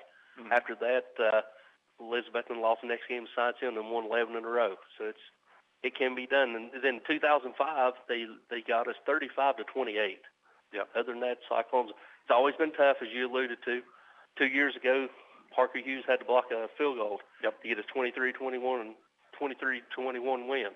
Last year, Bryson had to score late in the fourth quarter to seal that victory. So Boone's always plays tough. They've been here. They've played together for the last 3 years. So Jeremy's banking on this group to come through. Yeah, you know, they, like all high school teams, they cycle through. Well, this is their cycle where they've got these players that all seem to be in the same grade that's coming through. and it's really all three phases for them. So, this is a little different team than what we normally see from Boone. So, makes for a very interesting contest. It's a hard game to try to find your footing in, but that's why you play it, and that's why we're here. Yep, it can be done. I keep alluding to, and I tell a lot of people, in 2020, Greenville started out 0-2, went 6-4, and we had to kick a last-second field goal to beat them in the third round of the playoffs. Yep. So, it can be done, but it's got to start tonight. Yep. It's got to start tonight, and it's got to start on the first series of offense for the Cyclones tonight. That's right. And that leads us into let's go ahead and do our weekly picks. You got me last week. You got me 8-2. You went 8-2, and I went 7-3. Okay. So we'll go ahead, and you got me by 4 games so far, so we're going to have to make a catch-up, so I'm going to have to hide my picks over here. We're going to start out with a battle of Carter counties. Cloudland travels down the mountain to take on Hampton. It's kind of hard to get a grasp on that Cloudland team. Even though they've got some players, but, Hampton, we just, we'd written them off last week when we got that score about in the third quarter, but they come back to win, and if anybody knows that the Cyclones do, that you got to have a little luck involved as you go through the season. And I think this Hampton team's a special team. So I'm going to pick the Bulldogs. I'm going opposite. I think Cloudland comes away with this one this week. I think this will be a hard-fought battle, but I think Cloudland finds a way to win. Unicoi travels to Happy Valley. Same thing with Happy Valley. Kind of hard to get a grasp of them. We've seen them against Hampton up there. We haven't seen them against Hampton. That was Johnson County, but they beat Cloudland. They beat Cloudland in week 1, but I think I'm going to go with the East. Unicoi. I'm sorry. Yeah, I've got 2 completely different picks there, but Unicoi's playing good. They got a stud at running back over there, so I'm going to go with the Blue Devils. I'm going with him too. And then Unaka goes on the road into Virginia to take on Twin Springs. That was a hard-fought game last year that Twin Springs was able to win at the end. I'm going to go with Twin Springs. I went with Unaka. I'm going with the Rangers this year. I think they might pull off a victory. Then, battle in Blount County. Alcoa and Maryville. That's the game of the year every year. Every year. It always is usually the first game. Tell me who you picked, and I'll go opposite. I went Maryville. I'll go with Alcoa. Either team, can't go wrong with either one of those. They're 2 perennial powerhouse, and it's where everybody's dreaming to be. Ray County, a future opponent of Cyclones, travels down to Anderson County, another future opponent. Yeah, I'm going to go with Anderson County. Anderson County's got one of those fields that you don't pick against them until they give you a reason to, and they haven't done that this year yet. Yeah, Johnson County goes to Sullivan East. I'm going to go with Sullivan East. That's what I had in my mind. We saw Johnson County struggle up at Hampton a couple of weeks ago, so I'm going to go with East. I'm right there with you. I'm with East on that one. Cott County travels to the future Cyclone opponent, Seymour. I really don't know anything about either one of them, so I'm going to go with Seymour. That's who I went with. We'll go both going Seymour. Greenville, undefeated Greenville, goes on the road to play undefeated Mo West. I'm going to go with the Green Devils. Yeah. Me and you're equal on that one, too, because Chucky travels to Granger, next week's opponent for the Cyclones. Granger's playing better. I'm going to go with, I think they'll beat the Black Knights, so I'm going to go with Granger. We're even. And then tonight's contest, go ahead and give me your pick, and then give me the offensive keys for the Cyclones to secure a victory. I'm going to go with the Cyclones. We're homers. Everybody knows that. We root for the Cyclones, but I'll tell you why. This is a make-or-break game for the Cyclones. It really truly is to set the stage for the rest of the season. Boone comes in here 3-0, but they've beaten South Green. They've beaten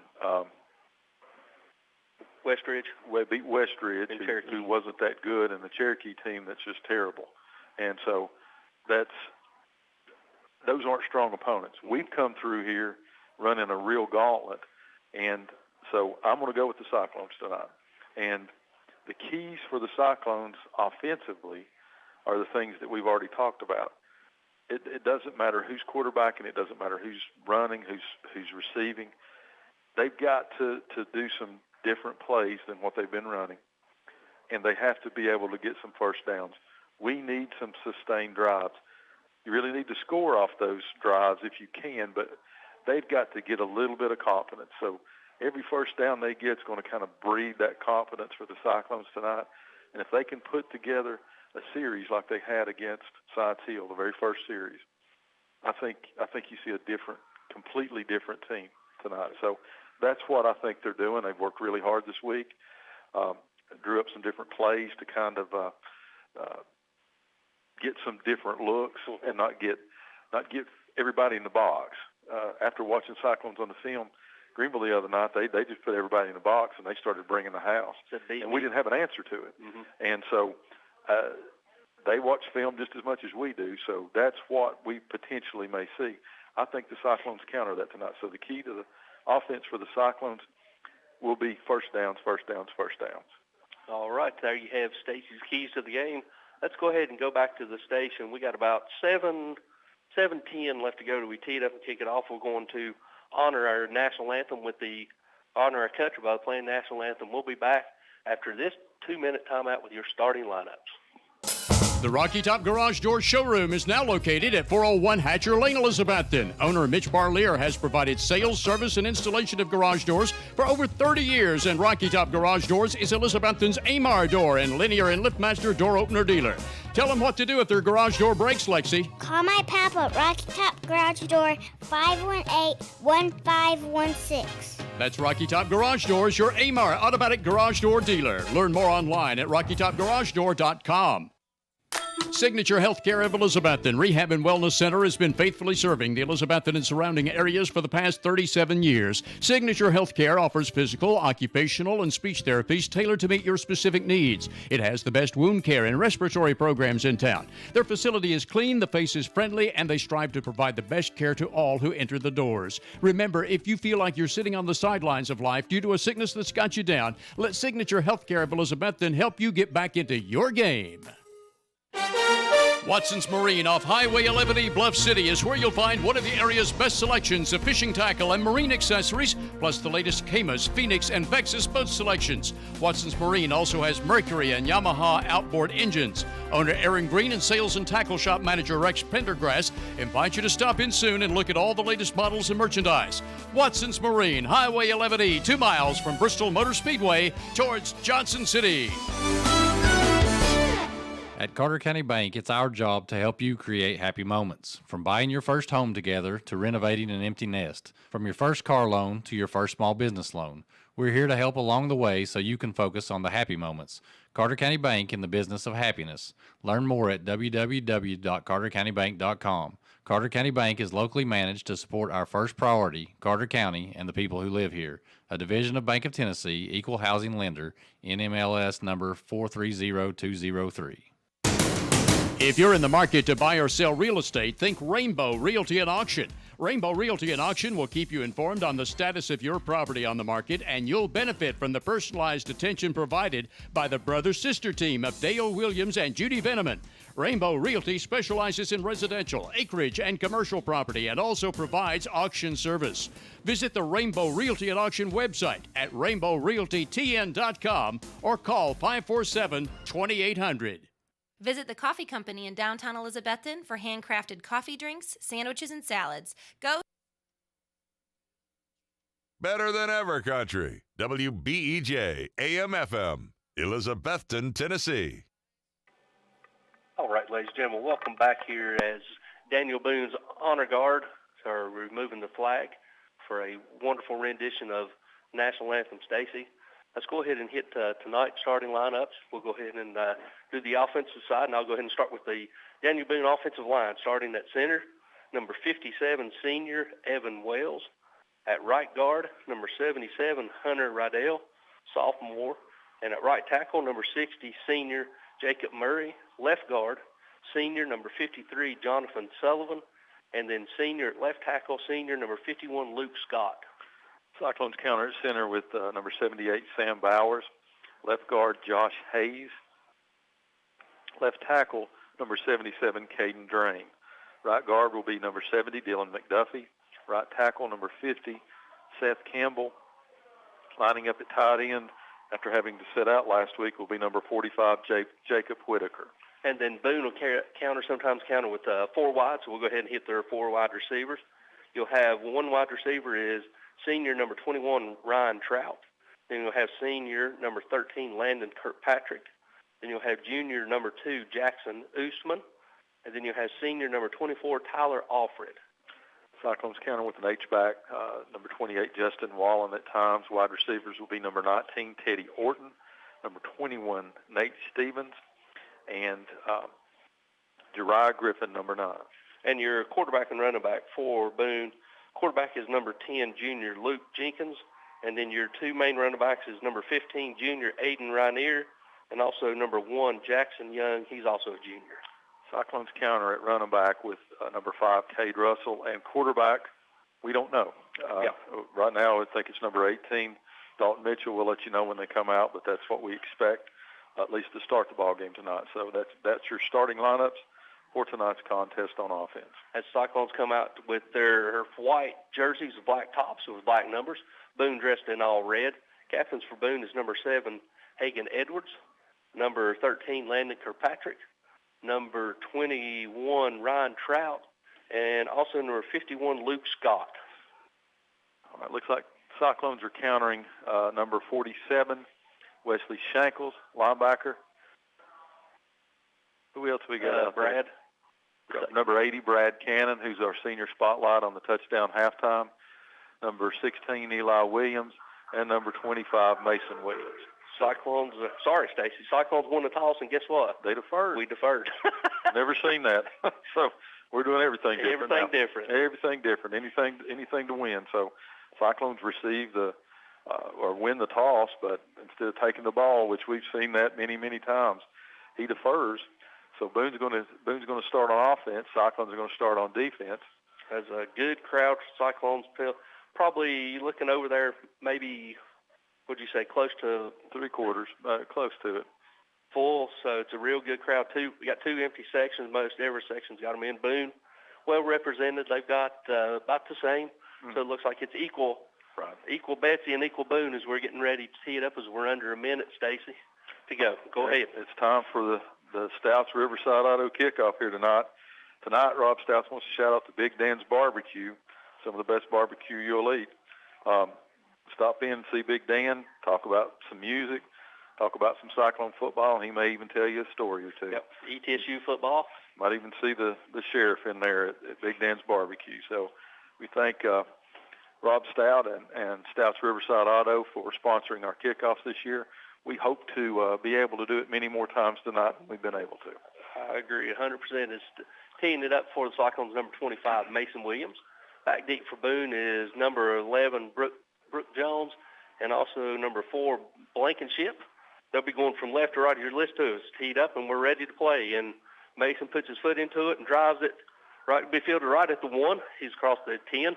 Tries to break down. He's outside the 15. He's outside the 20, 25, and he's going to be hit and wrapped up right about the, see where the marking station, right around the 30-yard line where Boone will take over 1st and 10. He caught that on about the 1-yard line, Tony. Came up the sidelines.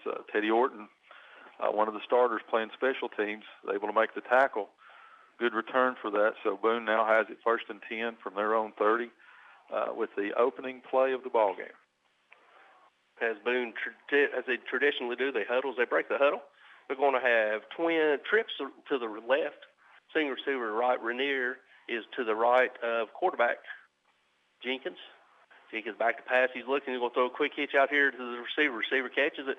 Good open field tackle by Teddy Orton to hold him to only 4 yards. Yeah.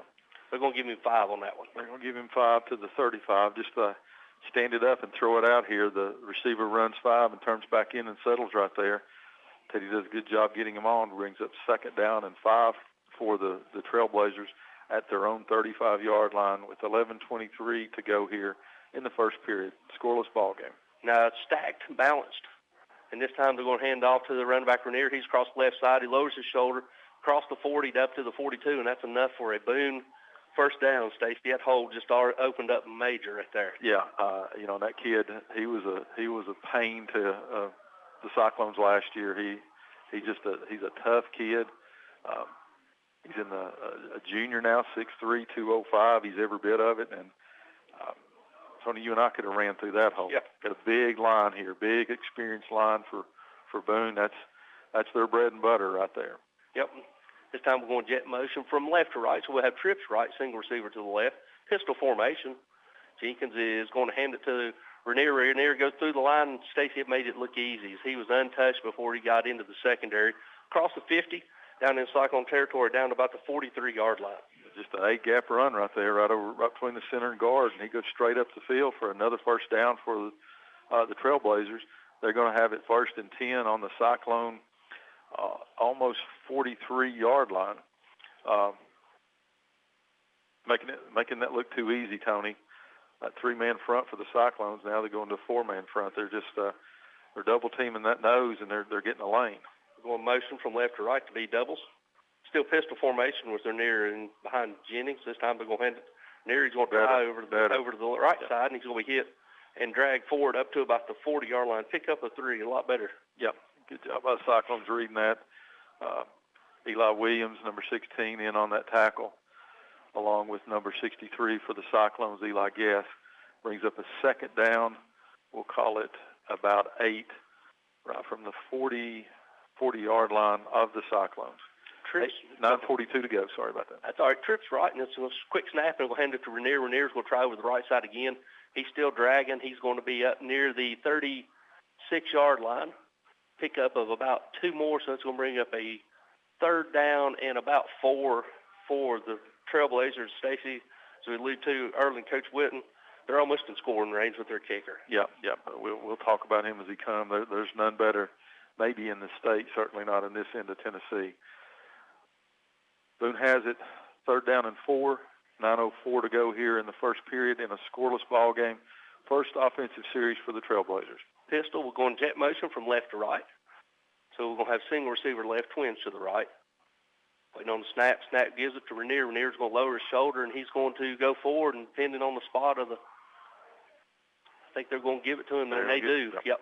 So it's going to be right at the 32-yard line, 1st and 10 for Boone.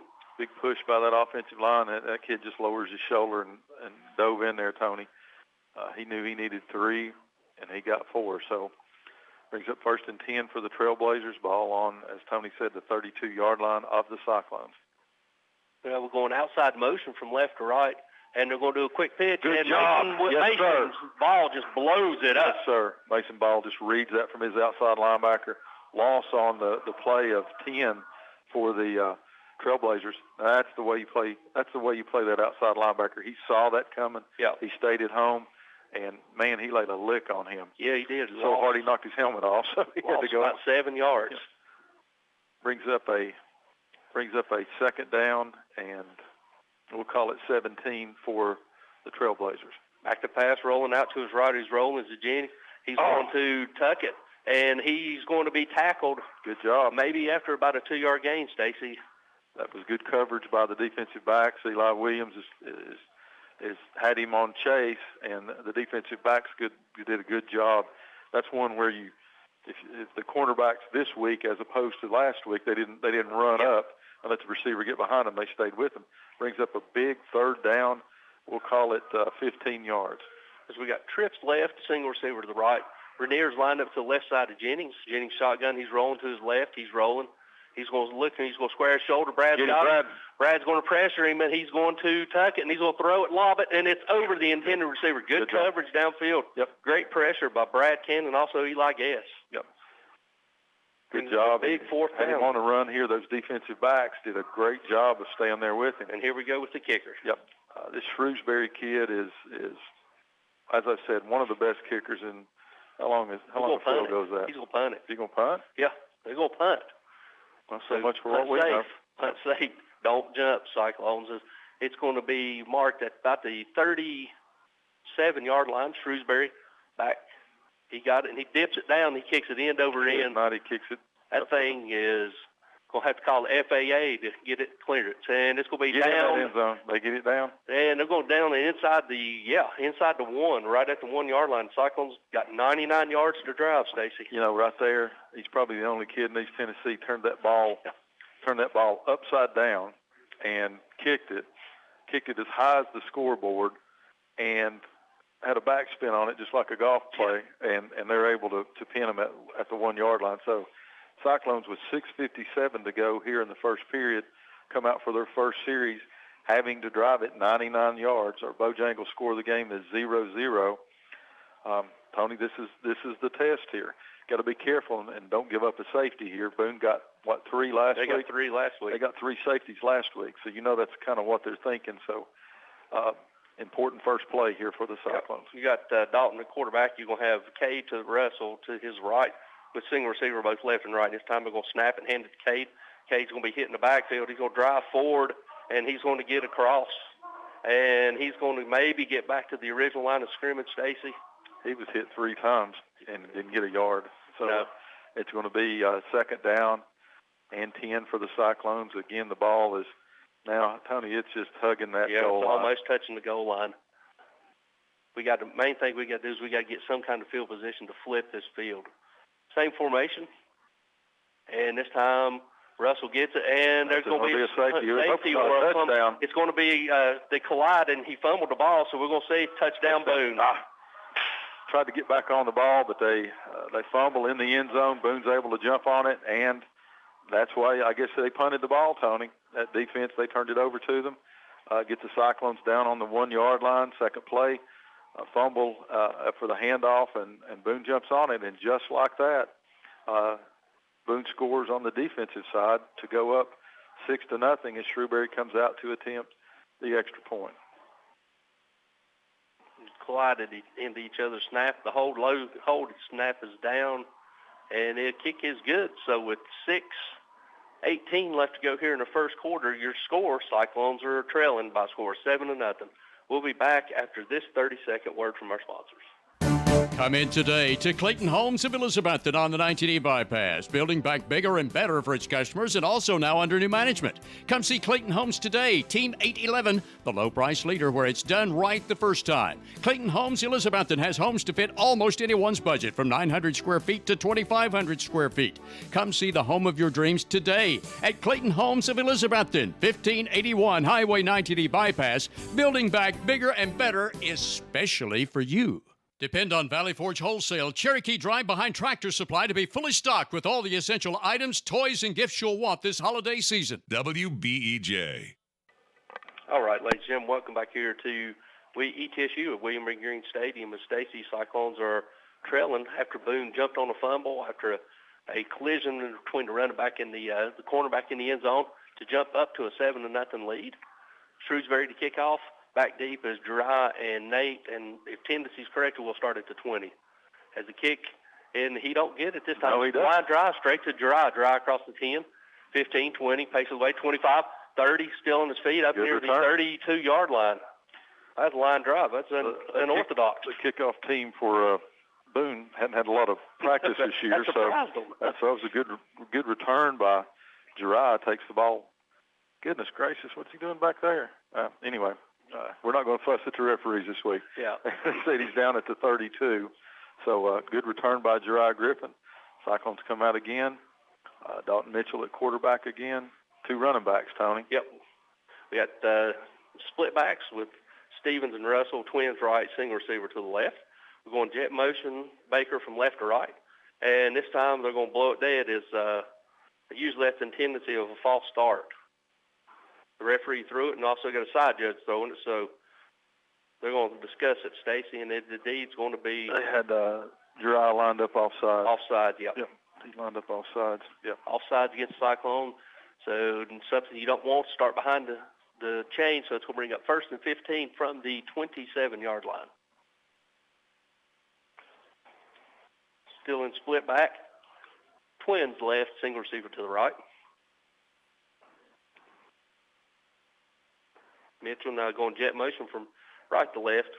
And they're going to give it to Stevens. Stevens will get it. He hits a hole, and Stacy, that hole closed up quickly. Yeah, it does. They've tried to overload this side and come through there.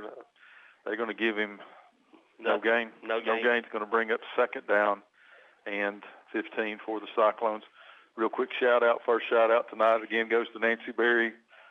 Keeps making us those no-bake cookies, so shout out to her. Shout out to Ronnie and Marlene Taylor listening tonight. Big quick shout out to Armanada for listening up on Stony Creek. Back to pass, and referee throws a flag, and that's in pre-snap. So I don't know what could come from the umpire. We'll see what it is.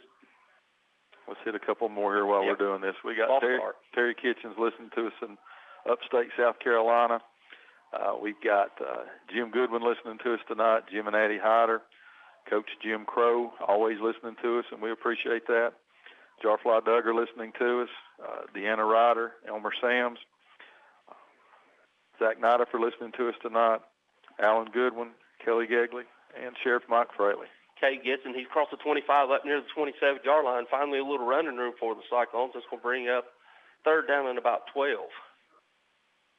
All right, 5:13 to go here in the first quarter. Cyclones trailing your Bojangles score the game 7-0. Really need to try to do something here on third down, Tony. Yeah, need to try to pick up some first down and at least get it close enough where you think about going forward. It's going to have single receiver to the right, H-back right, twins to the left. Stevens is your tailback to the left side of Mitchell. Mitchell flips him over to the right side. Play clock down to 9, plenty of time. Motion from left to right. And they're going to hand it to Stevens. Stevens going to get the corner. Stiff arm. He's across the 30. At 35, lowers his shoulder, torques, and he's up near the 38-yard line. And it's going to bring up an interesting decision for Coach Witness. It's going to be fourth down and about 4. Good run by Nate that time. It was good play. It's sort of a power. Punting. Sort of a power over here. You just about have to punt, Tony, in the 7-0 game when you don't want to give them the ball on your own. Where's that at? About the 34, 33? No, about the 38. 38-yard line. You don't want to do that. So number 25, Mason Williams, comes out to punt for the Cyclones. And back deep, you got Blankenship, and also you got number 11.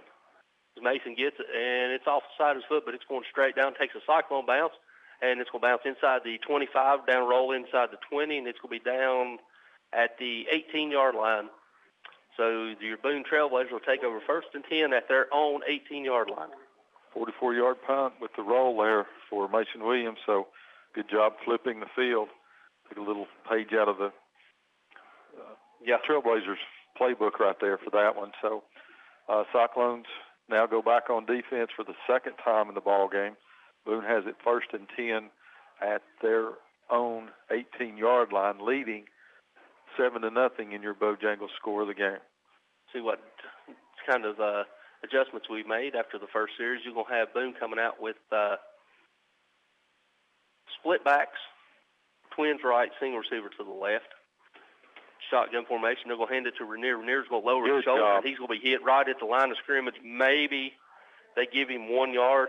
As that was Mason Ball and Eli Guess. Yeah. Yep, they sandwiched him right there. That kid felt that one. Yeah, he snapped a little bit on that. Yep, he did. Bring up a second down. They're going to give him 1 yard on that. Bring up a second down and 9. 4:03 to go here in the first period. Cyclones trailing 7-0. And this time, a little confusion for Boone is they're going to have trips to the left, pistol formation. They're going to jet motion from left to right, balanced formation. Play clock down to 12. This time they're going to hand it to Rainier. He's going to lower his shoulder. And this time he's still on his feet. As you got to hit him and wrap up. As he hits him and he falls forward for about a 3-yard gain, maybe 4 yards. So it's going to bring up a crucial 3rd down and 5, Stacy. Well, they hit him at the line of scrimmage, didn't wrap up, so he was able to get a couple more to bring up a more manageable 3rd down and 4. Watch the hard count here by the Trailblazers. You think they're going to run 15 again? I think 15 across. They're running 15 across. They get trips to the left, single receiver to the right. Rainier's lined up to the right side. They're back to pass. He's looking. Jennings is looking. He's getting pressure by Mason Ball. He's going to flush it. And they're going to throw it. It's going to be almost picked off by number 16, Eli Williams. He lobbed it just over the open receiver. It's Rainier, number 15, the back out of the backfield. Over here in the flats, he was open, just barely overthrew it. Was that? That was Eli Williams broke it up. And Rainier was the... Eli was there almost for the thing, but if he puts that ball a little bit more on the line, it's a first down for them, but they force a punt here. Now we're going to see what this kid's legs made up. Let's hope nothing. He got snap and a kick, and it's a high spinning kick. It turns over.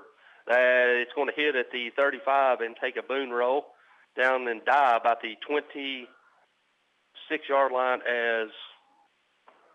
Yep, 26 is it's hard to see between double pane of glass. Stacey got a couple more shout-outs. Well, you got a minute. We got Keith Scholes listening to us, Mike Barnett, We got James Ward. Caleb is listening to us. Jim and Ann Caldwell. Richie Burrow. Irene Lewis. Jimmy Enzer's listening. Marvin Dial. We also got Irene Lewis and Mama Gloria is listening to us. We'll get a couple more here after this snap. Cyclones come out with twins left and right. Trying to get us free 5 and got it. There finally, Stacy, Yep, first time of the year. Yep. First time we got them on that quick count, so. Nope. Back it up on it. Legal procedure. Yep. Legal procedure. A couple more shout-outs here. We got Coach Gary Yellett that's listening to us. Coach Tony Harden listening. Appreciate that. Ted and Patty Fields listening to us. So Cyclones have it now, first down and 15 from their own, just over their own 20-yard line. Same formation for the Cyclones. This time we'll go hand it to Russell. Russell's going to try to go outside. He plants down, he across the 30, the 35, and stop, and he's across the 41-yard line. That's enough for a select 7 first down for the Cyclones. Good job by the Cyclones. That for the first time all year we saw them seal the edge. We saw a back get out. Kate looked almost surprised with that much running room and then took off, but that makes a select 7 first down for the Cyclones. Good to see there. It's a little breathing room, gets the ball all the way up to their own 41-yard line with 2:32 to go here in the first period, trailing Trailblazers 7-0. And this Cyclone still a balanced formation. This time Steven goes to your tailback. He's lined it to the right side of Mitchell. Mitchell is going to get it, and he's going to throw a quick flare out here to Cade. Cade gets it. He lowers his shoulder. He's going to go up to about the 43-yard line where he's forced out of bounds. Pickup of about 2, as that was well scouted out by the Boone defenders that time. Yep, you had 2-on-1 to block there. Kind of hard to do that. Kind of a quick. Cade did a good job of turning it up. They're going to give him, 2 yards on that? 3. 3 yards on that, so it's going to bring up a second down and 7. Ball is on the 43-yard line. Same formation. This time play fake, and they're going to throw it. And it had the right call, but just all intended. But the linebacker got a hand on it, knocked it away, and almost picked off on the deflection. A little bit behind him there, kind of led him just a little bit more. Good play, first slant we've seen. But they're attacking the middle. Yep, so do that again. We'll see that again at some point in time. Good play call by the Cyclones. Incomplete pass stops. The clock at 1:47 to go in your first period. Cyclones have it now, 3rd down and 7. From about the 44. Trips to the right, single receiver to the left. Mitchell back to pass. He's looking. He's going to tuck it. And he's going to catch a block. He's across midfield, and he slides. Ooh. Close. Eagle Eye's going to call first down. You're saying that because they're getting ready to move the chains. Thanks to good job by Mitchell, kind of knowing where he was at on the field. Got just enough. So Cyclones have another select 7 first down. Have it 1st and 10 from the Trailblazer 49 with 1:28 to go in the first period. Same formation for the Cyclones. Back to pass this time. We'll throw a quick bubble out here to Dry. Dry gets its midfield, and he's arm tackle from behind, but a pickup of about 3 yards, Stacy. Cyclones look like they got a little bit of... They got a little bit there. The ball's getting out there a little bit quicker, and Dry is able to turn it up there, so that's good. Pickup of about, they're saying 4, so it's going to be into Boone territory at their own 46. As we're under a minute, we're right at 56 seconds left as they're looking over getting the play. A couple more quick shout-outs. We got Coach Duggar listening to us, Doug Rasnick, Jerry and Barbara Rumley, and also Rick Osborne listening to us. We're going jet motion from left to right. Dalton's got it. He's going to hand it to Nate. Nate looks and cuts through and finds a hole. Somewhere found a hole. Stacy went through into the 45 down to the 43-yard line. Good run. Pick up of about 5. Good first cut. Good second cut there by running hard right up the middle. It's good to see. It's going to bring up a manageable, we'll call it 3rd down and 3. The ball is on the Trailblazer, we'll call it, the 42? Yep. 42-yard line. And that's going to be the last play of the first half. Stacy, a couple more quick shout-outs before we go back to the station. As always, we got Randy and Tammy and Alex, Casey, Brooke, and Ethan all listening to us. We appreciate it. And your score here at the end of the first quarter. No, they stopped it. They stopped it for some reason, but everybody's getting together and taking their notepads out. Somebody called a timeout, so we're not done with the first quarter yet. Now they wind it. Yeah. Okay. Now they run it. So So now let's get back. At the end of the first quarter, your Bojangles score. Cyclones are trailing 7-0, but we're driving. We'll be back after this 60-second word from our sponsor. Get $2 off any purchase of 6-pack at a pound at Taco John's Elizabethton. Yes, indeedy, it's $2 off the regular price of Taco John's most popular summertime value, consisting of 6 of Taco John's famous crispy tacos and a pound of the equally famous potato olays for a limited time. Drive through Taco John's as early as 7 a.m. 7 days a week for breakfast. And remember, you can also eat in again at the Elizabethton location, corner of Broad and Sycamore. And the Taco John's drive-thru is open till 10 o'clock at night. Local high school game coverage is brought to you by Citizens Bank. Citizens Bank continues to support our local community from its headquarters here in Carter County. Whether it's managing household finances, purchasing a home, or obtaining resources for your business, Citizens Bank has experts ready to provide a helping hand. Find out more about the Citizens Bank Local Advantage at one of our convenient locations or visit citizensbank24.com today. Bank your own way. Citizens Bank. Equal housing lender. Member FDIC. For the best carpets, hardwood floors, vinyl, ceramic tile, laminates, and waterproof flooring, see Winchester Quality Flooring, 110 West Elk Avenue, Elizabethton. Better than ever. WBEJ. All right, ladies and gentlemen, while we was waiting, tried a quick slant, and the defensive tackle jumped up, Stacy, and picked it up, picked it off. The defensive end for the Trailblazers, number 4, Braden Blankenship, just jumps up from that defensive end, catches the ball right in the gut, and just like that, the Cyclones have turned it over. Trailblazers will have it 1st and 10. First play from the second quarter, interception by the Trailblazers right at the line of scrimmage. So Boone takes over 1st and 10. Boone's going jet motion from left to right, and they're going to try to run stretch play with Rainier. He's going to lower his shoulder, and he tackled up near midfield into Cyclone territory, about the 49-yard line, a pickup of about 7 yards. So bring up 2nd down and 3. Cyclones that time, Brad Cannon that close to stopping him at the line of scrimmage, just a little bit too wide, got pushed out. Cyclones doing a good job on defensive battling here, trailing 7-0, 11:25 to go in the second period. Boone's going jet motion from left to right, and this time they're going to hand to Rainier. Rainier's going to be hitting its whistle, and so should be a false start against Yep. They had 2 men moving at the same time, and also we got Joe Laporte listening to us. We appreciate everyone listening to us and allowing us to bring you the game that me and Stacy love to enjoy doing it. Got John Burr listening up in Crow Bottom tonight and all their gang, so we really do appreciate that. Cyclones have it on defense. Boone is 2nd down and 8 from their own 46-yard line. Boone's got twins right, single receiver to the left. We're going jet motion, and they're going to hand it to Rainier. Rainier's going to lower his shoulder patiently, and he's going to cross midfield, gets back the 5 that they had from the penalty, so it's going to bring up a crucial 3rd down and 3 for the Trailblazers as the Cyclones look to stop and force another Boone punt. A big head of steam, Tony, when he goes through there. I wouldn't be surprised if they don't try that same play again. I look for him to try to maybe cross as they're going H-back tight formation, single receiver both wide, left and right. Going to try the stretch play, and this time he lowers his shoulder, and he's going to go down inside the 45, down to the 44, and that's enough for a 1st down. He gets out here, Tony. Dalton Mitchell don't come up from that safety position, make a tackle. It may not be a touchdown, but they're closer. But the result is a 1st and 10 for the Trailblazers. Have it 1st down and 10 from the Cyclone. So that's about the 44-yard line. Boone leading 7-0. Your Bojangles score the game. 10 minutes to go here before halftime.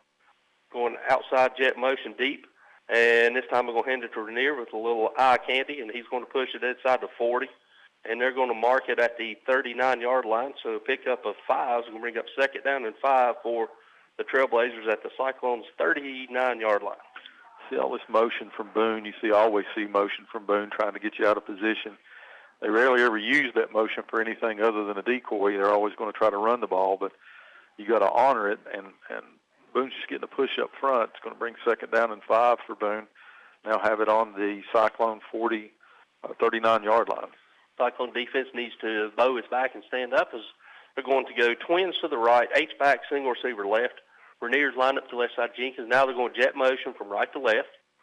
And this time they're going to hand it to, I'm sorry, I have a different back. That was number 7, Edwards, who barely gets back to the line of scrimmage. They're going to give him 1 yard, so it's going to bring up a crucial 3rd and 4 for the Cyclones defense. 15 comes back in. Yep. 15 in, 7 out. Boone is huddling as the Cyclones looking over, getting the plays. They take a knee, the front 4 get ready to take a knee. Play clock's down to 16 seconds as Boone breaks the huddle. Game clock at 8:40. Cyclones trailing by a score of 7-0. Twins right to H-back right, single receiver to the left. Pistol formation. We're going jet motion from left to right. They're going to hand it to Rainier. Rainier's going to lower his shoulder, and he's going to be stopped short. It's going to be about 1 full yard short, so it's going to bring up 4th and 1. Stacy gets a call for Jerry Jenkins, or does he go for it? He's got the best kicker in the state. They're going to try to. They're going heavy. They're going to go heavy, and they're going to try to get it. They're going to try to go get that 1 yard. Now, before last week, they took short field goals, took sure points, and were able to build up about a 19-0 lead around halftime. Here, they're going to gamble with 4th down and 1. Jenkins is out. They're going to a wildcat with your quarterback's going to be Rainier, so he's going to take a straight running back. The Cyclones are pounding the pack in the middle. Rainier is your quarterback, and that should be a false start. Back them up 5 yards. Yep. Now we're going to see That's the kicker. what happens when you put in a new quarterback. Yep. You hear a different sound, so let's see if we see the kicker now. Yep, here he comes. Let's see if he can't shank one they for us. They were intent on going for that, Tony. I mean, that wasn't a decoy or anything else. So no, they was running off the left side. 4th down brings up 4th down and 6. Punting. Just try to do the same thing they did before. He's going to stick the nose of the ball down, and Dalton, if you have to back up, you stay away from it. Yeah. The rules are. He sits down, and it's a high wedge shot, and Dalton Mitchell calls for a fair catch. He's going to make it at the 7-yard line, so make it the 8. So the Cyclones will take over 1st and 10 at the 8-yard line. Jason Carter be proud of that backspin on that ball. Yeah, he doesn't have a back spring. Not on the football. That kid's impressive. He is. That to see a punt like that, that's a craft. But Cyclones do a good job of catching it this time, not letting it hit in the ground and bounce back. So they're going to have it 1st and 10. But again, they're backed up on their own 8-yard line with 7:27 to go before halftime. Your Bojangles score of the game. Trailblazers 7, Cyclones 0. Defense stood up, bowed its back. Never give up. The Cyclones are going to have Twins right, single receiver to the left. And false start. Going to be a false start. Back it up half the distance to the goal. Take it back to the 4-yard line. Bring up 1st down and 14 for the Cyclones. Tony, you just kind of get the feeling they're just like one. They're pressing. They're pressing, but they're just one break away. Yep. And these kids really need to get that break here to have something. Like to see a 94-yard catch and run or some type of score right here for the Cyclones as Dry goes from right over to the left side. You're going to have Twins left, H-back, single receiver right. Russell's lined up at the left side of Mitchell. Mitchell gives it to Russell. Russell lowers his shoulder, goes across the 5 up near the 6-yard line. It's hard treading inside there, but it's them big mollywoggers. Tony has exact words. It's going to say it's tough treading. Those 4 interior linemen for the Trailblazers, they're not huge, but man, they play hard. They're wide. They get wide base. They do. Now it's going to bring up 2nd down and about 13 from the 5. The same formation for the Cyclones. Dalton back to pass. He's looking. He's going to tuck it, and he's going to run. He's going to lower his shoulder and fall up near the 8, back up to the original line of scrimmage, which is going to bring up a 3rd down and a long 10 for your Cyclones. Kind of heard it coming that time. Tony was able to get out there to make something. Instead of backing up, at least he did come forward to bring up 3rd down and 10 for the Cyclones. 6:32 to go until halftime. Trailing 7-0 to the Daniel Boone Trailblazers. Good coverage downfield by Boone. Yep. He felt the pressure. He felt the rush as he turned it up. Play clock's down to 15. Game clock's at 6:20. You're going to have H-back and Twins to the left, Russell left, single receiver to the right. And high snap, he gets it. Russell lowers his shoulder, and he's going to fall up near the 14-yard line.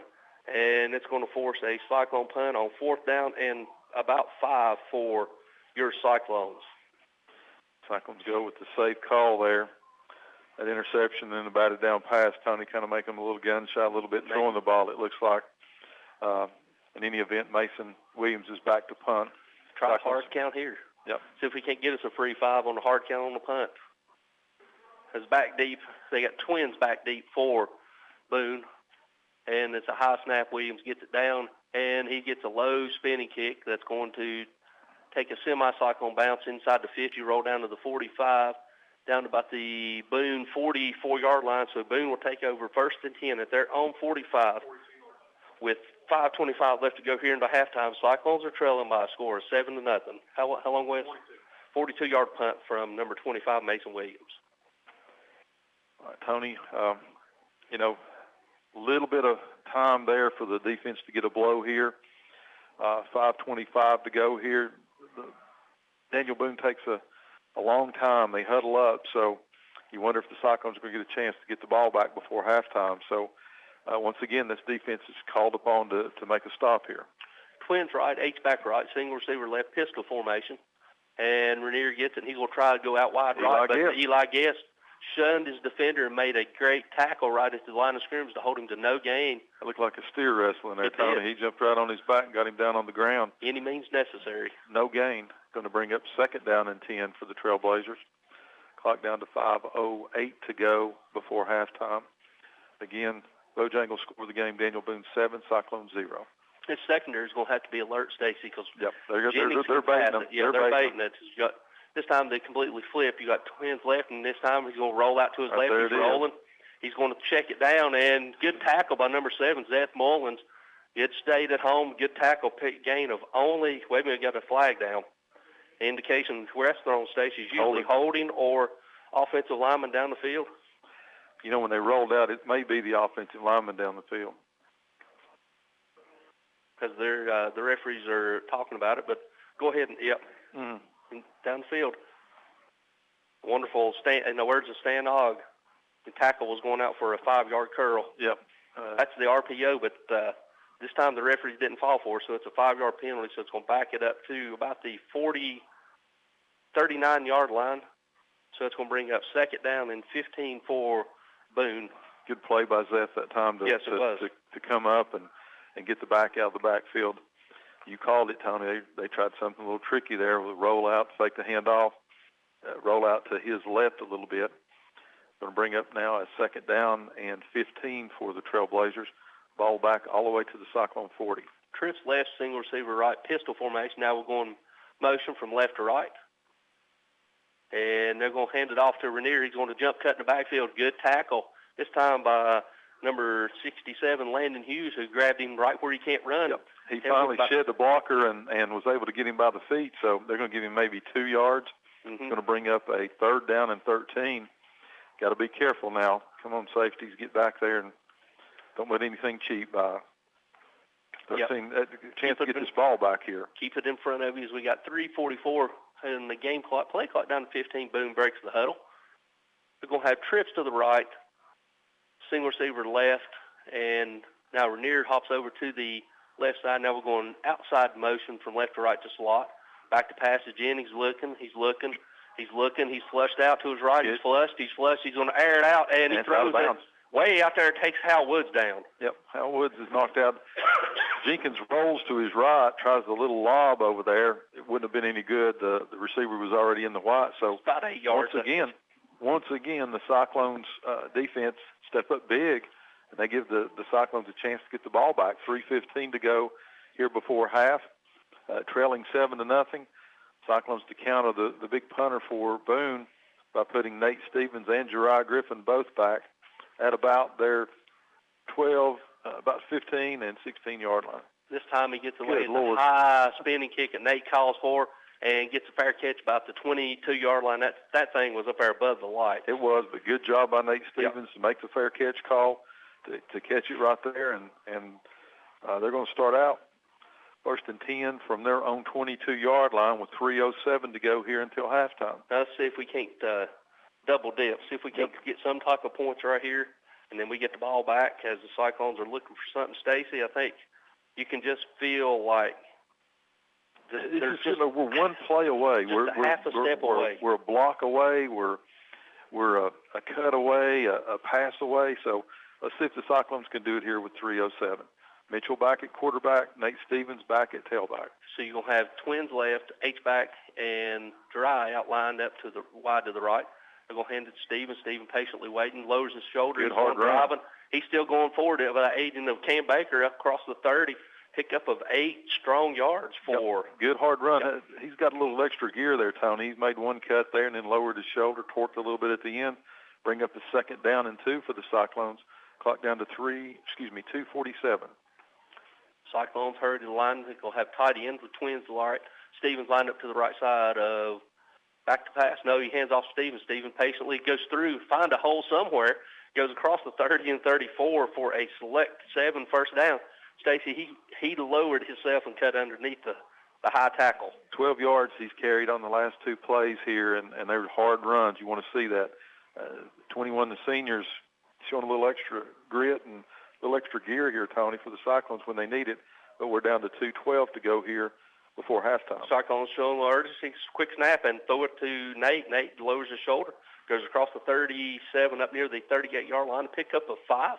So we'll say 2nd down and 5 as we're right at 2 minutes left to go here in the first half. Cyclones are hurrying to the line, looking, getting the play from Coach Witten as they get it. There's sort of up-tempo style offense. Twins left, single receiver right. Stevens lined up to the left side, trying to draw him offside. Looking over, changing the play. Play clock down to 20, plenty of time. Game clock at 1:40. Going to do a quick pitch out to Nate. Nate gets it, and he's going to be hitting the backfield, but he's still driving, and he's going to be lost for about 4 yards. Yep. Brings up a huge 3rd down and 9 for the Cyclones. Defensive end, outside linebacker came up and just crashed that one, Tony. Yeah. Going to need to take a time right here. You got 1:21 to go. You don't want to give Boone hardly any time back, because I thought Boone may call a timeout, but they elected not to. So Cyclones are going to have it 3rd down and 8 from our own 37-yard line, looking to have trips to the right. Tight end left. Russell's now your running back. He's lined up to the right side of Mitchell. Mitchell back pass. He's going to hand it calmly to Cade, and Cade gets it, and he's going to fall up near the 40-yard line as there's a little bobble there, Tony. Luckily, another fumble here. Can't believe Jeremy Jenkins not calling timeout. Cyclones going to have it 4th down and 6 to go. They don't have to punt it till about somewhere around 8 seconds left. Yeah. It's surprising that Coach Jerry Jenkins hadn't. So 8-second play clock differential. The game clock's at 25, play clock's at 16. I think Cyclones going to let it run all the way down, then they're going to call a timeout. Possibly. I'd run up there and at least we'll do that. Might as well try to get you a quick cheap 5 and force they're going to do it. They're going to call the timeout right now. Call a timeout with 8 seconds left in the game. Cyclones call their first timeout. We'll go ahead and go back to the station for this quick 30-second timeout. We'll tell you 8 seconds left to go. Cyclones are trailing by a score 7-0. We'll be back after this 30-second word. The Jewelers Bench has been part of Elizabethton for 22 years. John and Sherry want to thank each of you for making it possible. The Jewelers Bench offers in-house repair services such as ring sizing, rhodium plating, chain repair, pearl restringing, and much more. Shop the very wide selection of quality jewelry on the Jewelers Bench website from the comfort of your home at jewelersbenchtn.com, and find us on Instagram and Facebook. The Jewelers Bench wishes all our area teams the best of luck in this all-new 2022 high school football season. Simply Elegant Catering and Bakery is open for business with Kim's Coffee at 528 Elk Avenue, downtown Elizabethton, for all your catering and bakery needs. Better than ever, WBEJ. All right, ladies and gentlemen, welcome back here to ETSU at William B. Green Stadium as the Cyclones are trailing by a score 7-0 with 8 seconds left to go here until halftime. It's going to be 4th down and 5 for the Cyclones coming off a timeout. Mason Williams back to punt, and this time, Stacy, they're putting 3 back deep for Daniel Boone. Mm-hmm. And they're actually more of a punt safe, it looks like. They're going to do a punt safe, and they don't care if they do one of them worm killers that rolls on the ground. And runs all the clock out. Yep. Waiting on the snap. Snap gets it away. He gets it, and it's end over end, and it's going to take a Cyclone bounce, and the clock is going to run out, and that's going to do it. That should be the end of it, Stacy. They stopped the game clock with 1 second. I don't know how. I don't either. The ball laid there. So, they're going to let it yep, run. that's it. So that's going to do it, ladies and gentlemen, for the first half. Your Fighting Cyclones are trailing by a 7-0 score over Daniel Boone. We'll go back to the station for this 2-minute timeout. When we come back, we'll have the best stat man in the business do his first half recap. We're back after this 2-minute word from our sponsors. Hermitage Health and Rehabilitation is a newly remodeled 70-bed facility in Elizabethton with a reputable therapy team offering physical, occupational, and speech services 7 days a week. Their Rehab to Home program focuses on the goal of returning residents to their home re-energized and with more mobility.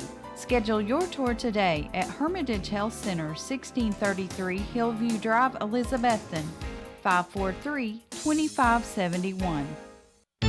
Make Dino's Restaurant downtown Elizabethton your regular eating place for football Friday nights. In addition to your favorite hot lasagna, spaghetti, and other Italian foods, plus hot American foods like hamburger steak with onions and gravy, you'll enjoy marinated ribeye steaks at Dino's any day for lunch or dinner. And football Fridays after 4 o'clock, Dino's also offers 10-ounce prime rib with a salad inside.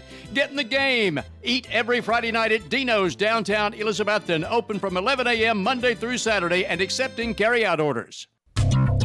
Carter Finance proudly supports the Elizabethton Cyclones. Come see the friendly people at Carter Finance for a cash loan. You can get a personal and confidential loan as small as $100, or if you need more for bill consolidation or home improvement, Carter Finance makes both home and land loans too. Carter Finance will also pay off your high-cost title loan or check advance. Call 542-2177 or come by Carter Finance at 412 Railroad Street, Elizabethton, and go Cyclones! It's a proven fact that a college degree improves your job prospects and earnings potential. At Northeast State Community College, they offer a selection of 135 career-boosting programs and many sources of financial aid. There's also flexible scheduling in nearby locations.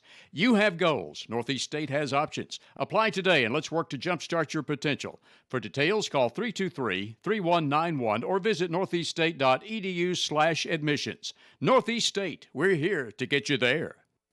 Sometimes we each need a little help. Smoky Mountain Medical Equipment in Elizabethton has been helping our friends and neighbors for over 30 years. Smoky Mountain Medical Equipment is in your home, with you on vacation, with you wherever you go, always helping to make your daily life a little easier and a little safer, because they care about you, their friends and neighbors. If you find yourself in need of medical equipment, a name you can count on is Smoky Mountain Medical Equipment, 2214 West Elk Avenue, Elizabethton. Call 547-0060. Offering quality furniture, appliances, and bedding for the entire home since 1936. Shop locally at Richie's Furniture and Sleep Shop, downtown Elizabethton. All right, ladies and gentlemen, welcome back here to the campus of East Tennessee State University for halftime as your Elizabethton Cyclones are trailing the Daniel Boone Trailblazers 7-0. As Tony always says, we got the best stat man in the world, our good friend Wes Hostclaw here. We always appreciate him. Wes, why don't we recap the stats from the first half and that one score? And then we'll talk a little bit about what we saw. Yeah, the Boone came out of the gate and really found a lot of success on the ground, but behind Aiden Reiner there, he had the 3 first downs on the ground, pinned the ball deep into Cyclone territory. But Mason Ball really had a big stop to derail any offensive momentum, and that was the best drive that Boone has had offensively in the whole half. That was that first drive right there, and Mason Ball derailed it. But Ben Shrewsbury delivered their stellar punter there. He pinned the Cyclones down at the 1-yard line. On the second play of the Cyclones drive, a fumble on the handoff was recovered in the end zone by Boone's Dalton Cloyd. The game's only score was 6:18 in the first quarter. The Cyclones did push the ball in the Boone territory, had a really nice 20-yard run from Cade Russell. That was the second longest run of the season for the Cyclones, and that pushed the Cyclones into Boone territory, but the drive was stalled. Braden Blankenship with an interception there on the first play of the second quarter, and other than that, it's been a punt back and forth game there for both teams there. For the Cyclones, 80 yards of total offense. They actually outgained Boone 80-68. So that's the first time this season that they've led the yardage at the half. 80 yards for the Cyclones, 6 yards through the air, 74 yards on the ground on 16 carries, 4 penalties for 19 yards, 3 first downs. Dalton Mitchell, 2 of 4 with an interception for 6 yards passing, had 2 carries for 10 yards on the ground. Cade Russell, 6 carries for 37 yards. Like I said, that 20-yard run, that was the big bulk of that. Nate Stevens, 7 carries for 28 yards. For Boone, 68 yards, 5 of those through the air, 17 carries for 63 yards on the ground total, 4 first downs, 3 penalties, 15 yards. Aiden Reiner, 66 yards on 14 carries, and then Luke Jenkins, 1 of 4 for 5 yards. And Braden Blankenship with the interception. Shrewsbury, 4 punts for 38.8 yards. That number is misleading. His longest punt was 50. And a couple of punts, was playing the short field game there. But, the Cyclones are playing a lot of effort tonight. Yep. And you come in here at halftime, and we've heard a lot about this Daniel Boone offense, about the senior leadership, about how well Jenkins is playing. Well, we've kind of got a dose of what that Reiner kid can do at running the ball.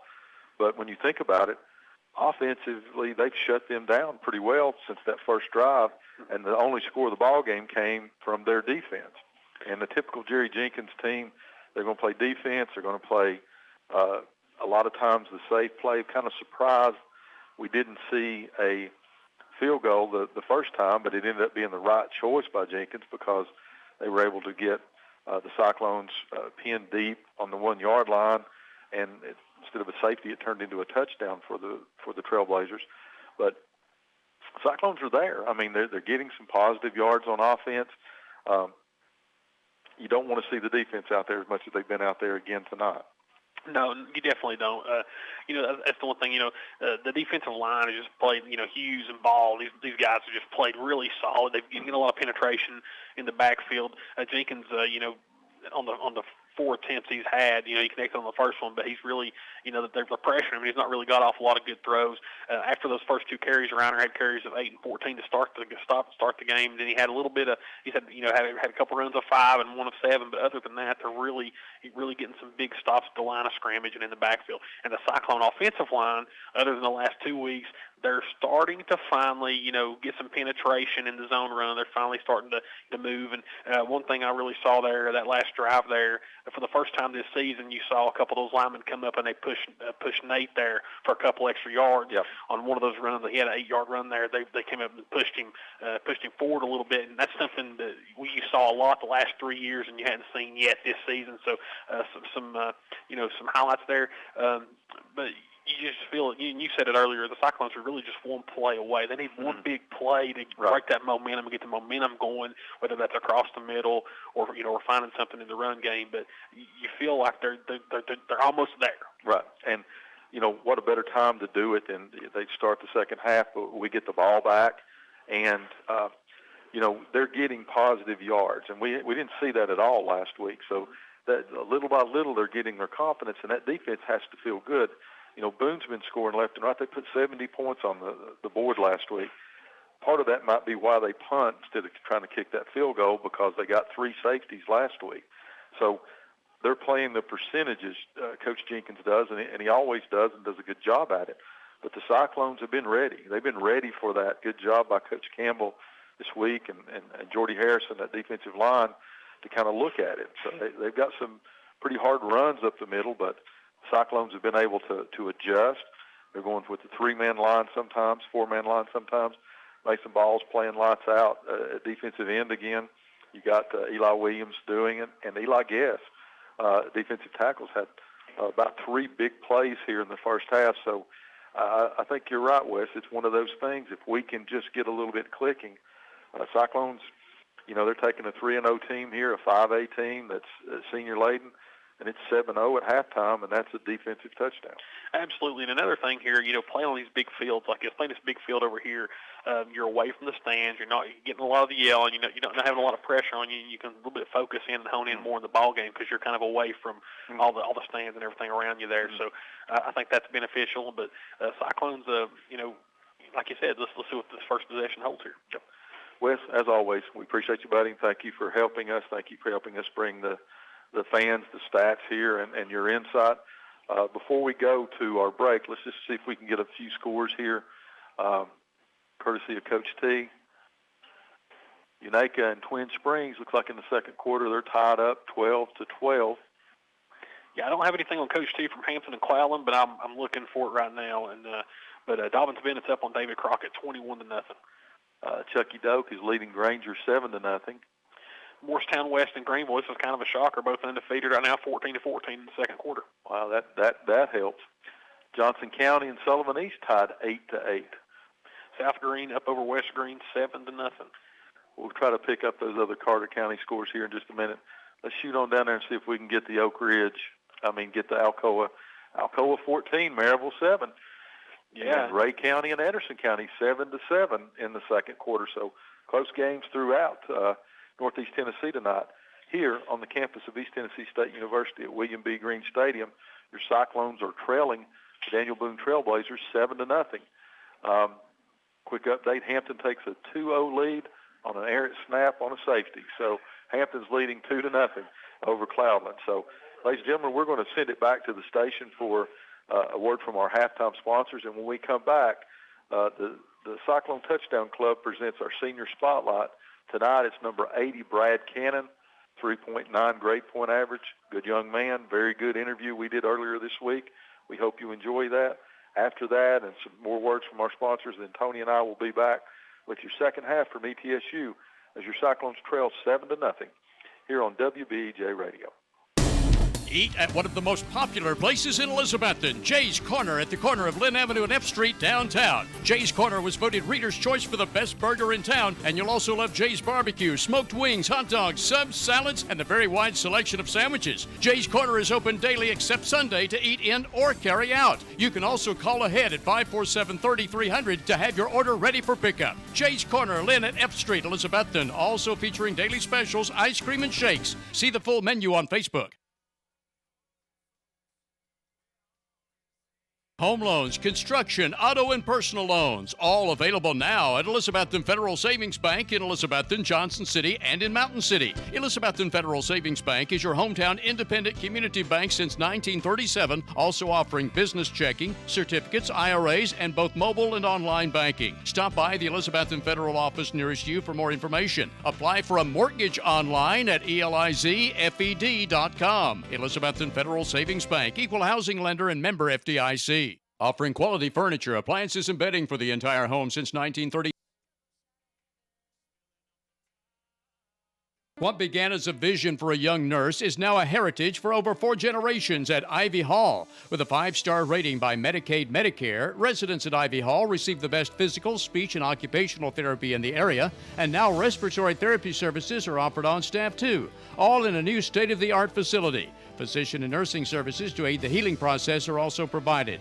All insurance is accepted at Ivy Hall, now hiring at 301 South Watauga Avenue, Elizabethton, and online at ivyhallnursinghome.com. You know, I sure am glad I got my heat pump serviced by Advanced Heat Pump Systems. Well, I've been as cool as a cucumber. You know, they service all brands of heat pumps, including geothermal and gas. I need to give them a call. My heat pump has been struggling. What's their phone number? It's 926-2665, and a real person will answer 24 hours a day. The Ridgewood Dining Room is wide open for your dining convenience. Ridgewood is still the Tri-Cities' best barbecue, and you can come into the Ridgewood Dining Room any day, Monday through Saturday, starting at 11 a.m., except for Sundays and major holidays when the Ridgewood is closed. Call in orders to the Ridgewood at 538-7543. Ridgewood is still the best barbecue in the region. Ridgewood fries are made from genuine Idaho potatoes, and only Ridgewood has Mrs. Profit's original baked beans. The Ridgewood, Old Highway 980 at Bluff City, just 6 miles north of Elizabethton. Imagine the car you've always wanted at a price you can afford. Dreams do come true, so get the car of your dreams with a Happy Valley Credit Union auto loan. The Happy Valley Credit Union has great rates on loans for new and used cars, trucks, and vans too. Get pre-approved before you buy the car by calling the Happy Valley Credit Union for an appointment. It's quick and convenient. Credit restrictions apply, so call in or stop by the Happy Valley Credit Union today for more details at the corner of Lynn Avenue and C Street, Elizabethton, behind Walgreens. The drive-thru window is open for your convenience at Reed Pharmacy, West Elk Avenue, Elizabethton, across from the high school with quality prescriptions for people and pets. Better than ever country. WBEJ AM/FM, Elizabethton, Tennessee. All right, ladies and gentlemen, welcome here to halftime of tonight's contest. We're joined by number 80, Brad Cannon, and our Cyclone Touchdown Club senior spotlight is number 80, Brad Cannon. Brad has a 3.9 GPA. He's a football standout. Started for 3 years for the Cyclone defensive end, defensive tackle. Brad plays football only, and he's looking to continue education next year. Brad, we appreciate it. Like we said for the other two that we've spoken to, first and foremost for me and Stacy, congrats on the GPA. At the end of the day, that's what it's about. Congratulations. Sir, thank you. Now, turn the tide over. Let's talk a little bit about 4 years coming in. You've been a 3-year starter. This is your third year starting defensive end. Been on some good teams. Struggling a little bit this year. You've got a little brother playing. I do. Little brother's looking up to you, seeing how you handle this. How does Brad Cannon handle the tough season so far of not having the expectations met? How do you handle it as far as here and then also at home? Well, I mean, just being a leadership role, you know, honestly, like out there on the football field, I got to be a leader for all the younger guys, especially, you know, we lost 3 starters that I played with for 2 seasons in a row, and, you know, that took a big hit. But, you know, we're still kind of young on the defensive line. But at home, you know, I'm just constantly pushing him to, like, watch film and, you know, just keep his head watching film. And, you know, just giving them good advice, you know, telling them some technique stuff and just encouraging them, really. You know, you look at it and you look at the youth program. You know, you've got over 160 kids playing youth club football. Turn around at T.A. Duggar, you've got almost 100 kids playing football. On Friday, any given Friday night, they're looking at you all. You are the role models to that 9-year-old. You are the hero to that 8-year-old playing. How does that put that in perspective as far as what it makes you feel when you go out there and you take the field? You want to lay everything on the line. How does it make you feel knowing that little Johnny's in the stand hollering for you? It means everything. You know, growing up, coming to high school football games on Friday nights, I was one of those kids, and I just love the game and watching those high school football players, you know, dap me up whenever they're running out, and me being able to do the same thing now and being an inspiration to those kids just to be a part of something special here at Elizabeth. It's just great. I have my last statement. I'll turn it over to Stacy. Whether you know it or not, you are you're paving a way for this next generation. You've got a legacy to leave for the next generation, whether we like it or not, whether Trenton liked it or whether Parker liked it or even going all the way back to Jerry Jenkins. You all are paving the way for this next generation. Go ahead, Stacy. Brad, I'll mirror what Tony said about the 3.9. Sometimes that's the hardest thing to do. Let's bring up the people looking at you a few years, okay? 4 years now, you've been in the Cyclone program. Lost 2 games coming into this year in those 4 years, those 3 years. You start out 0-2 this year. Now, as the senior leader, what do you do? I know you were out the first game, but you were there last week against Greenville. What do you do now to kind of put this team on your shoulders and try to move them forward? Well, really, you know, we just got to push each other in practice. That's the only way we're going to get better.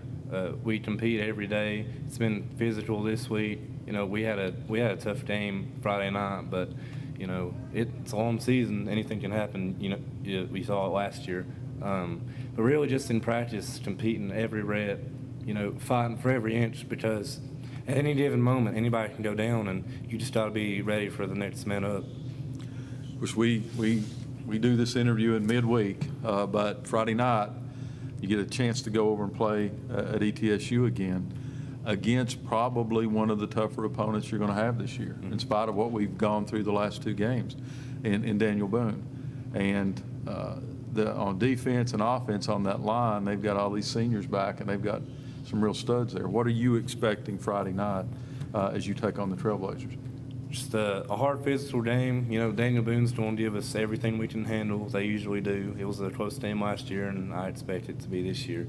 They look to punish you on both sides of the ball at the line of scrimmage, and they have some pretty beefy guys on the offensive line, and they're going to come out low and hard and try to punish you, and they will. How do you counter that when they come out low and hard, those big old boys? Just play harder. Good answer. Yep, good answer. One final question for you, and this is the whole purpose of this senior spotlight that we do at the Touchdown Club here at halftime. What has it meant to you to be a Cyclone for these last 4 years? it honestly just the relationships that I've made with, obviously people that have come up this year and people that have already graduated.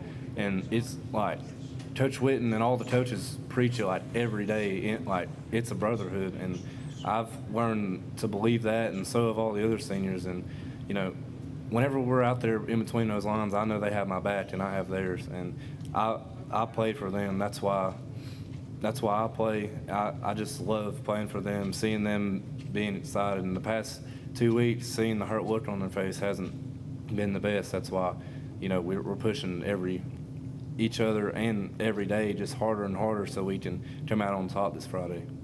Brad, thank you very much for joining us tonight. Ladies and gentlemen, that's going to wrap it up for our senior spotlight here at halftime.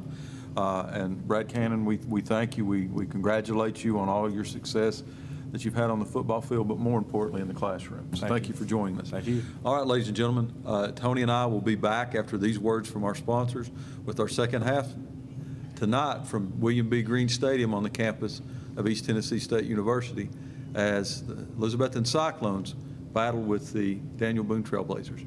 We'll be back after these words from our sponsors. The Rocky Top Garage Door showroom is now located at 401 Hatcher Lane, Elizabethton. Owner Mitch Barlier has provided sales, service, and installation of garage doors for over 30 years, and Rocky Top Garage Doors is Elizabethton's Amar Door and Linear and LiftMaster door opener dealer. Tell them what to do if their garage door breaks, Lexi. Call my papa at Rocky Top Garage Door, 518-1516. That's Rocky Top Garage Doors, your Amar automatic garage door dealer. Learn more online at rockytopgaragedoor.com. Signature Healthcare of Elizabethton Rehab and Wellness Center has been faithfully serving the Elizabethton and surrounding areas for the past 37 years. Signature Healthcare offers physical, occupational, and speech therapies tailored to meet your specific needs. It has the best wound care and respiratory programs in town. Their facility is clean, the face is friendly, and they strive to provide the best care to all who enter the doors. Remember, if you feel like you're sitting on the sidelines of life due to a sickness that's got you down, let Signature Healthcare of Elizabethton help you get back into your game. Watson's Marine off Highway 11E Bluff City is where you'll find one of the area's best selections of fishing tackle and marine accessories, plus the latest Camus, Phoenix, and Vexus boat selections. Watson's Marine also has Mercury and Yamaha outboard engines. Owner Aaron Green and sales and tackle shop manager Rex Pendergrass invite you to stop in soon and look at all the latest models and merchandise. Watson's Marine, Highway 11E, 2 miles from Bristol Motor Speedway towards Johnson City.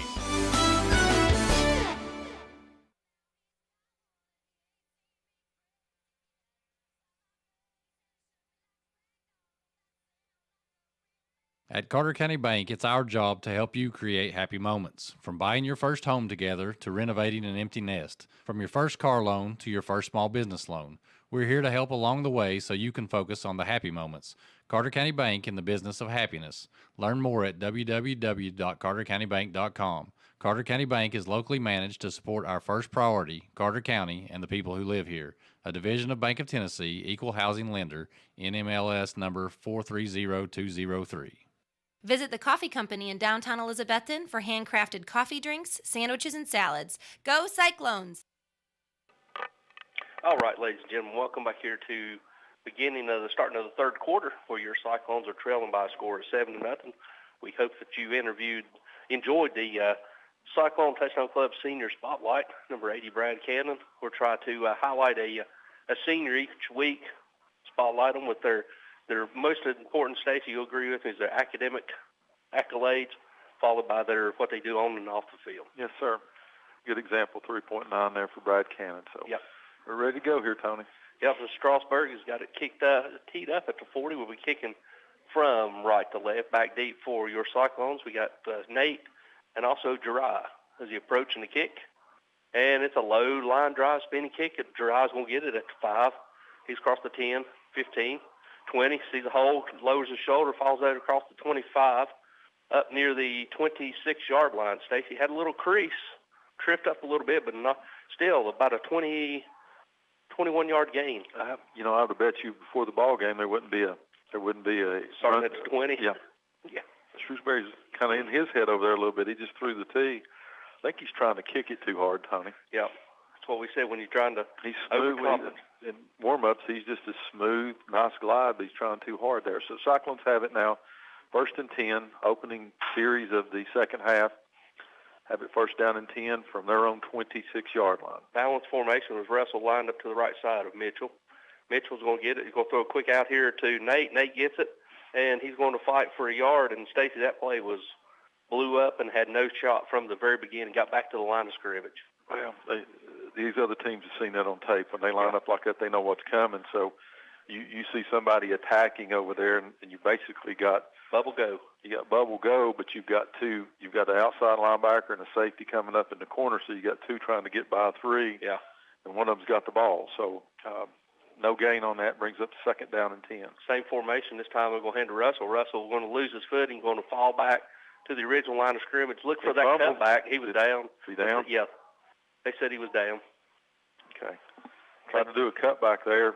There wasn't anything there if he'd have cut back, Tony. It was blocked. They're going to actually say he lost a yard.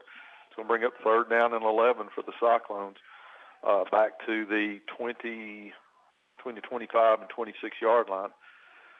Just 11:18 to go here in the third period, the opening drive for the Cyclones. Not starting out the way we wanted. No, sir. Twins left, single receiver to the right. Russell's still tailback. I'm going to hand it to Russell. Russell's going to lower his shoulder and try to go up near the 29-yard line. So it's going to be a pickup of about 4, so it's going to bring up fourth down and 6 for the Cyclones as we send on the punting unit. A whole lot of 3 and outs, Tony. Yep. 3 and outs, 4 and outs with penalties. So Weems is going to receive this punt about the 15-yard line, 16-yard line. Back deep, you got Jones and also Trout standing back about their own 35 and 40-yarders, respectively. Waiting on the snap from Mullins. Mullins gets back, it's a low snap. Mason gets off a high spinning kick that's going to be asked for a fair catch. And it's going to be granted right at the 36-yard line where Boone will take over. It's a good kick. Good kick by Weems. Good job catching that snap. Good job by Shankles there widening out the guy that was coming on in there, and he gets the punt off, so kind of flips the field over. Boone's going to take it first and 10 from the 36-yard line, their own 36-yard line with 10:20 to go. Your Bojangles score of the game. Trailblazers lead 7-0. See if the defense can get us a turnover. He's got Twins right, H-back, single receiver to the right. Going jet motion deep. Going to hand it to Rainier as he's going to lower his shoulder, and he's still driving, Stacy. He just looks like he's just running downhill. Yeah, he hits the line hard and gets kind of ahead of steam. He finds a little seam there. He's that second level. We're not getting that tackle where it needs to be near the line of scrimmage. It looks like they're bringing a tackle out there on the linebacker and taking the middle linebacker out. It's going to bring up second down and 1 for the Trailblazers from the 45-yard line. Same formation for the Trailblazers. This time they're going to try to run stretch to Rainier. He's hitting the backfield. Good job. Still driving his speed. He's going to lose about 3 yards. Mason Ball blew that play up. Mason Ball blew it up, ran him back into Eli Guess. So we called those two names out together quite a bit tonight, Tony. Doing a good job on the left side of that Cyclone defense. Going to bring up a third down. They're going to say lost 2, third down, and we'll call it 4. Yep. Big play for the Cyclone defense as Boone breaks the huddle. Going to have Twins left, H-back left, single receiver to the right. Pistol formation. Now they're going jet motion from left to right. And this time they're going to try Rainier. He's going to try over the... Good job. He's going to be hitting the backfield. He may have gotten a half a yard, depending on the spot. So that's going to bring up a fourth down, and Jeremy's already sending the punt team in. Good job by the Cyclone defense right there. Kind of surprised. We've heard a lot about the passing of Jenkins and the receivers there. Jenkins plays it very conservative, thinks he got one good run on that, but the Cyclones shut him down the other 3 times. Cyclones look like, unless there's a penalty here, and there's not. As again, he booms it high, and Nate gets a fair catch and is going to get it back at the 13-yard line. So Cyclones will take over with 87 yards to go at 88. They mark it at the 12. We'll get it first and 10 at our own 12 with 8:29 left to go here in the third quarter, trailing 7-0. 44 yards on the punt by Shrewsbury. So, but what hang time? Yep, hang time, but, kind of possession football here, kind of a little bit of a chess match. Cyclones really need to get something on offense here. As Tony said, they're going to have it 1st and 10 from their own 12-yard line. We're already down to 8:29 to go here in the third period. Cyclones trail in your Bojangles score the game 7-0 to the Trailblazers as they come out for their second offensive series. We're going to split back with Twins right, single receiver to the left. Russell and Stevens is in both in the backfield. This time we're going to hand it to Russell. Russell trying over the right side. He's going to be hit, and he's going to get maybe 1 yard as we get a little extracurricular scrum. Blocking, just hard blocking, and Cade gets maybe 1 yard. Yeah, well, that's about as hard a 1 yard as you're going to find right there, too.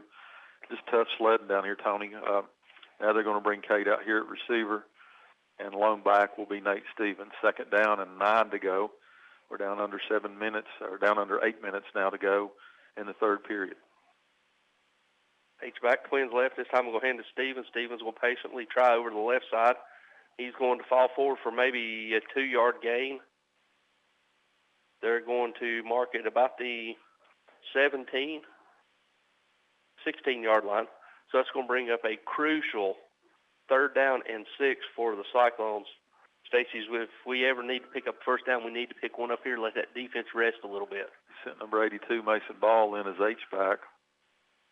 So we got Twins left, H-back left, Stevens, tailback, Russell. This time Stevens side sees across the 25. The 20, near the 23, 24-yard line, 1 step away, Stacey. But nonetheless, that's a select 7 1st down for your Cyclones. Good run by him. They tried to lead block with Mason Ball. He missed the block, but the guy went outside. Nate made the cut inside. As you said, just about a step away from breaking it, but it is a 1st down for the Cyclones. They'll have it 1st and 10 at their own 24-yard line. We're at 6:53 to go here in the third period. Good play for the Cyclones. Boone brought an outside linebacker blitz, and Nate seen him and jump cut. Yep. So now you same formation. This time ball's over onto the right side. We'll hand it to Stevens. Stevens patiently waiting. Good vision. Yes, sir. Goes upside the 30, and where he's tackled to pick up 6 yards. So it's going to bring up a 2nd down and 4. Nate, to me, Stacey, Nate looks like he's seeing the vision. Right now, Nate looks like he's taking this offense and putting it on his shoulders because he's running hard. He's torquing there at the end. He gained about 2 yards just on his own effort right there at the end of that run. Bring up 2nd down, and we'll call it 5 yards to go. Same formation for the Cyclones. This time they're going to hand it. Stevens is going to be hitting the backfield, and he's going to be dragged backwards. Maybe they're going to give him forward progress back to the 30-yard line, so it's going to bring up a crucial 3rd down and 4 for the Cyclones as there was nothing there as they brought the mid. Mike Backer come on the delayed blitz. Yeah, he got hit by 3 or 4. By both tackles and the linebacker on that one. So brings up 3rd down and 5 for the Cyclones. 5:54 to go here in the third period, trailing the Trailblazers 7-0. Same formation for the Cyclones. Play clock down to 14, plenty of time. Twins left, single receiver right, H-back right. Back to pass is Dalton. Dalton gets it. He's got plenty of time. He's flushed out of pocket. He's going to throw to Cade. Cade gets it. He catches it up at the 43-yard line, and that is enough for another Cyclone select 7 1st down. Good job by that time. Dalton has to roll over here. He had an open receiver over there to the left but couldn't get it to him, but Cade comes in here and settles in, sees his quarterback in trouble, comes back to him, is able to get it to him on the sidelines. Good pass, good catch. Result 1st down for the Cyclones, who now have it 1st and 10 from their own 43-yard line with 5:01 to go in your third quarter. Twins left, H-back left, Stevens to your tailback line up to left, Mitchell. Single receiver to the right.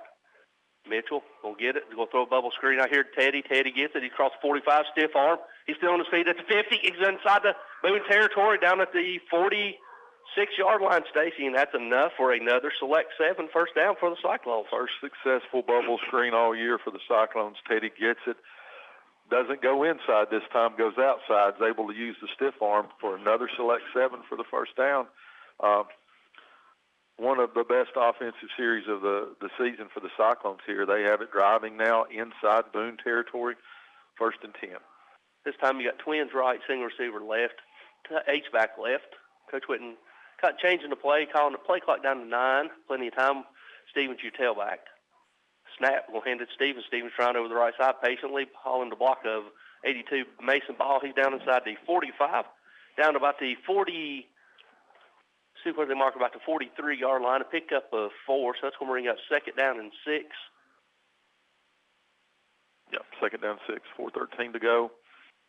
Cyclones on the move inside Boone territory now.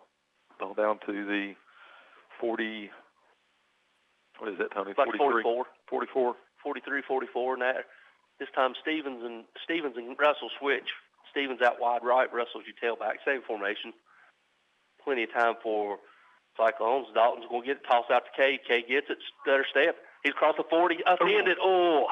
Still. Half a step away as he pick up all that run. Stacy's going to say you got maybe 1 yard down to the 43, so this brings up a crucial 3rd down and 5 for your Cyclones, as we got at the Boone 42.5 yard line, trailing 7-0 with 3:27 left to go here in the 3rd quarter. Tony, this game's going so fast, you got to think this may be 2-down territory for the Cyclones. Yep, that Cyclone defense is getting a much-needed rest over there. They're looking over to Coach Whitten getting the play clock down to 10. Plenty of time. Game clock down to 3:10. You got Twins left, Twins right. Russell's your long tailback to the left side. And now he's to the right side, and a timeout called by Coach Whitten as the play clock was going down. So too much time. Yep, we'll take it here with them. We'll let you know before we go back to the station. Cyclones are trailing 7-0, but we're driving. We'll be back after these 30-second words from our sponsors. If you're in the market to buy or sell real estate, think Rainbow Realty and Auction. Rainbow Realty and Auction will keep you informed on the status of your property on the market, and you'll benefit from the personalized attention provided by the brother-sister team of Dale Williams and Judy Veneman. Rainbow Realty specializes in residential, acreage, and commercial property and also provides auction service. Visit the Rainbow Realty and Auction website at rainbowrealtytn.com or call 547-2800. Depend on Valley Forge Wholesale Cherokee Drive behind Tractor Supply to be fully stocked with all the essential items, toys, and gifts you'll want this holiday season. WBEJ. All right, ladies and gentlemen, welcome back here to ETSU campus at William B. Green Jr. Stadium as the Cyclones are trailing 7-0. But Stacy, we got it 3rd down and 5 from the Boone 42.5 yard line with 3 minutes left to go in the 3rd quarter. Nervous as a cat in a room full of rockers. Yeah, Big West. We really need to, as West said during that break right there, Cyclones, if we can stick it in here and score, we got a good chance of winning this ball game. Coach Whitten wasn't quite sure what to call right there. Wanted to change something, didn't have enough time, so took the timeout. Good timeout. Mm-hmm. That's how important this play is. And they changed what they had called because you now have Nate Stevens back at running back. And we get a 5-yard penalty.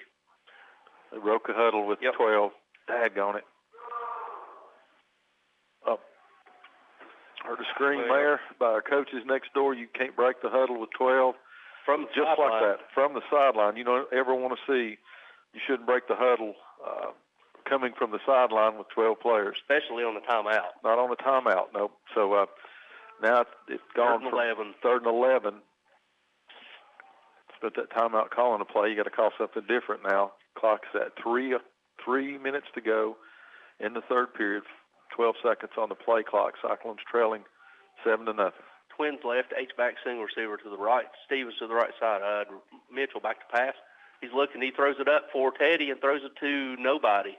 As Teddy was running the deep post, and he threw a smoke pattern. So it's going to bring up 4th down and 11 for the Cyclones. And on comes the punting unit. See if we can pin them deep. And can't tell if that was on the receiver or the quarterback, Tony, but the ball went one way and the receiver went the other way. So result is going to bring up 4th down and 11 for the Cyclones. Ball still on their 48-yard line. So Williams is on to punt. Too deep for the Trailblazers. See if we can, Mason can pin them deep. Play clock down to 9, plenty of time. Snap, good snap. He's got it away. He holds it up, and he gets it end over end, and it's going to hit at the 20. It's going to take a Cyclone bounce inside the 10. It's rolling inside the 5. It's going inside the 3, the 2, the 1. It's going to be parked down at the 1-yard line now. Let's flip the field. Yep. Ugly punt, good result. They're going to take over on the 1-yard line. So Cyclones pin the Trailblazers back. They're going to have to drive 99 yards, and we're at 2:38 to go in your third period. Fast-moving game here with both teams running as much as they are. Other than the penalties, the clock hasn't stopped that very much. Cyclones trail 7-0. Defense has been very stout throughout the ball game. They only score by the They Trailblazers. broke the huddle with 12. They broke the huddle actually with 13. They broke the huddle with 13. They try to run 2 off here, so they repay us. The only problem is this penalty's only worth about 2 inches. Yeah, but we'll take that 2 inches. You seen what the 2 inches done last play when we was this close. It was balls on the 1 yard line. Especially when you're going in shotgun. Yep. So the quarterback's 5 yards deep already. So. Do you blitz right here? Yes. You blitz. We got to lose. You bring the house, and try to get them shook up. And I never understand it. You're on the 1 yard line, so let's go in the shotgun. Formation, and here it comes. They're going to try to get out of the end zone, and they're going to be stopped. Maybe a 1 yard gain as they went full Wildcat. Stacey Jenkins is standing over here on the quarterback. It was Rainier with you to run. Everything is straight tight. And it looks like they're going to stay with that. It's a gain of 1, so that's going to bring up 2nd down and 9 as we're right at 2:19 left to go here in the third period. Cyclones are trailing 7-0. They're not going to throw it, so just bring the house. Bring the house. Everything in tight. Trying to go double H to the left. Now they're going over to the left. Play clock down to 12, so they got double H left. Try to go over to the left side. Rainier's trying over to the left side. He's going to be hit. He's going to be stacked and tackled short of the 5, maybe a gain of 1. So that's going to bring up a 3rd down and, what is that, about 6? They're making we talked about the closer hash marks here. Every single player on the Boone team is in between these close college grade hash marks here. They're making no bones about it. They just want to get the ball off that shadow of that end zone. As the Cyclone fans are standing up, we can't hear them, but we can see them as they're running in and off. As we get one off, as daggone it, have to call a play, have to call a timeout. Too many on the field here. So Cyclone's going to take a timeout here with 1:21 to go in your third period. Boone has it 3rd down, and we'll call it 7 from their 5 yard line. When we come back from this 30-second timeout, we'll have the 3rd down play. As we do, Cyclones trail 7-0. Your Bojangles score the game. Back after this 30-second timeout. Come in today to Clayton Homes of Elizabethton on the 19E bypass, building back bigger and better for its customers and also now under new management. Come see Clayton Homes today, Team 811, the low price leader where it's done right the first time. Clayton Homes Elizabethton has homes to fit almost anyone's budget from 900 square feet to 2,500 square feet. Come see the home of your dreams today at Clayton Homes of Elizabethton, 1581 Highway 19E bypass, building back bigger and better especially for you. For the best carpets, hardwood floors, vinyl, ceramic tile, laminates, and waterproof flooring, see Winchester Quality Flooring, 110 West Elk Avenue, Elizabethton. Better than ever. WBEJ. All right, ladies and gentlemen, welcome. As Cyclones call their 2nd timeout of the half, set up Boone's 3rd down and 7. Stay formation, they're tight end. This time they're going to try to over here to the right side. He's across the 10, the 15, the 20, 25, and he's going to be tackled. Nope, he's still on the feet inside the 40. Down at the 44-yard line, Stacy. Terrible angle on that. Terrible angle. He's able to get out there, and not only they get it off the shadow of the goal line, they get it all the way down. They will mark him out at the 44-yard line of the Trailblazers. So, Cyclones let them escape, Tony. They had them that pinned deep, but just broke one tackle. When you're in that tight, if you get to the second level, you've got a lot of space in front of you. Yep, the corners was in a little bit too deep as now they're sending in Jennings, the quarterback. So they're going back to more of their tradition. They're going to go send twins right, tight end right, H-back right, pistol formation. Jennings is going to play fake, and he's going to throw out here, and it's going to be caught. And a good job of tackling out there by Nate Stevens to hold him to only about a 4-yard gain. Tony, we talked about it watching him warm up. That Jenkins, he got this little sidearm whip real quick. Almost like a Mahomes-style whip. It's not a over the top. Pretty effective there. It brings up. They give him 5 yards on that. Yep. It's going to bring up 2nd down and 5. Ball is now just on the 49-yard line of the Trailblazers. And Tony, I think that's going to be. The Trailblazers are going to be content to let the clock run out. So, with about 8 seconds to go here in your third period. They're going to simply let it run out, ladies and gentlemen. We're going to send it back to the station for this 60-second timeout. And when we do, we'll let you know Bojangles score of the game. Cyclones trail 7-0. We'll be back after this word from our sponsors with your fourth quarter from the campus of East Tennessee State University on WBEJ Radio. Get $2 off any purchase of 6-pack and a pound at Taco John's Elizabethton. Yes, indeedy, it's $2 off the regular price of Taco John's most popular summertime value, consisting of 6 of Taco John's famous crispy tacos and a pound of the equally famous potato olays for a limited time. Drive through Taco John's as early as 7 a.m. 7 days a week for breakfast. And remember, you can also eat in again at the Elizabethton location, corner of Broad and Sycamore. And the Taco John's drive-thru is open till 10 o'clock at night. Local high school game coverage is brought to you by Citizens Bank. Citizens Bank continues to support our local community from its headquarters here in Carter County. Whether it's managing household finances, purchasing a home, or obtaining resources for your business, Citizens Bank has experts ready to provide a helping hand. Find out more about the Citizens Bank Local Advantage at one of our convenient locations or visit citizensbank24.com today. Bank your own way. Citizens Bank. Equal housing lender. Member FDIC. Simply Elegant Catering and Bakery is open for business with Kim's Coffee at 528 Elk Avenue, downtown Elizabethton, for all your catering and bakery needs. Better than ever. WBEJ. All right, ladies and gentlemen, welcome back here to the fourth quarter, where Cyclones are still trailing by a score 7-0.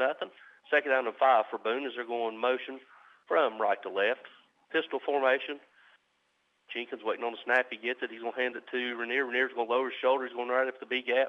And Stacy, that should be enough for another Boone first down. Is way too many yards up the middle. Well, and by the time they got a hold of him, they were on his back, and he just took him for a ride, rode him all the way to the first down. So 2 hands on the ball. Yep, Trailblazers have it 1st and 10 now. The ball's resting exactly on the Cyclone 45. Quick as this game's going, Tony, you got to get a stop here. And you know Boone's not going to speed it up. They're going to pound and pound and pound. Yep. They're not going to do anything fancy. They're not going to stop the clock. They'll make you stop it. Boone breaks a huddle. He's going to have twins right, H-back, single receiver, left pistol. Going motion from left to right. This time they'll go try Rainier over the left side, and he's not even making contact. Trying to arm tackle up in there to the 40.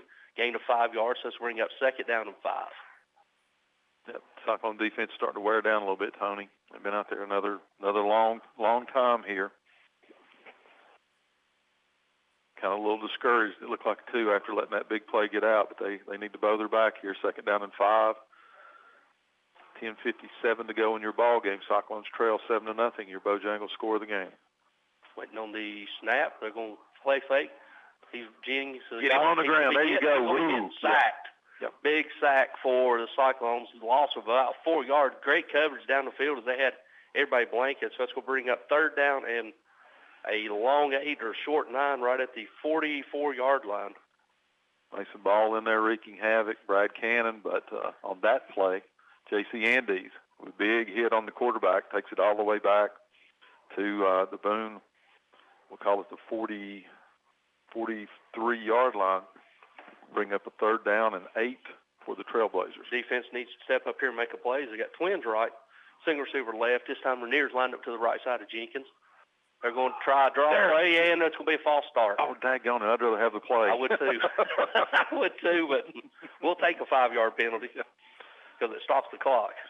Andy's come blasting through there and got him, but they stopped the clock there with the receiver flinched over here, the slot receiver. False start by the Trailblazers, so that's going to back them up. It's going to bring up third down. We'll call it, 14? 14. Third down and 14 to go. 10:05 to go in your ball game.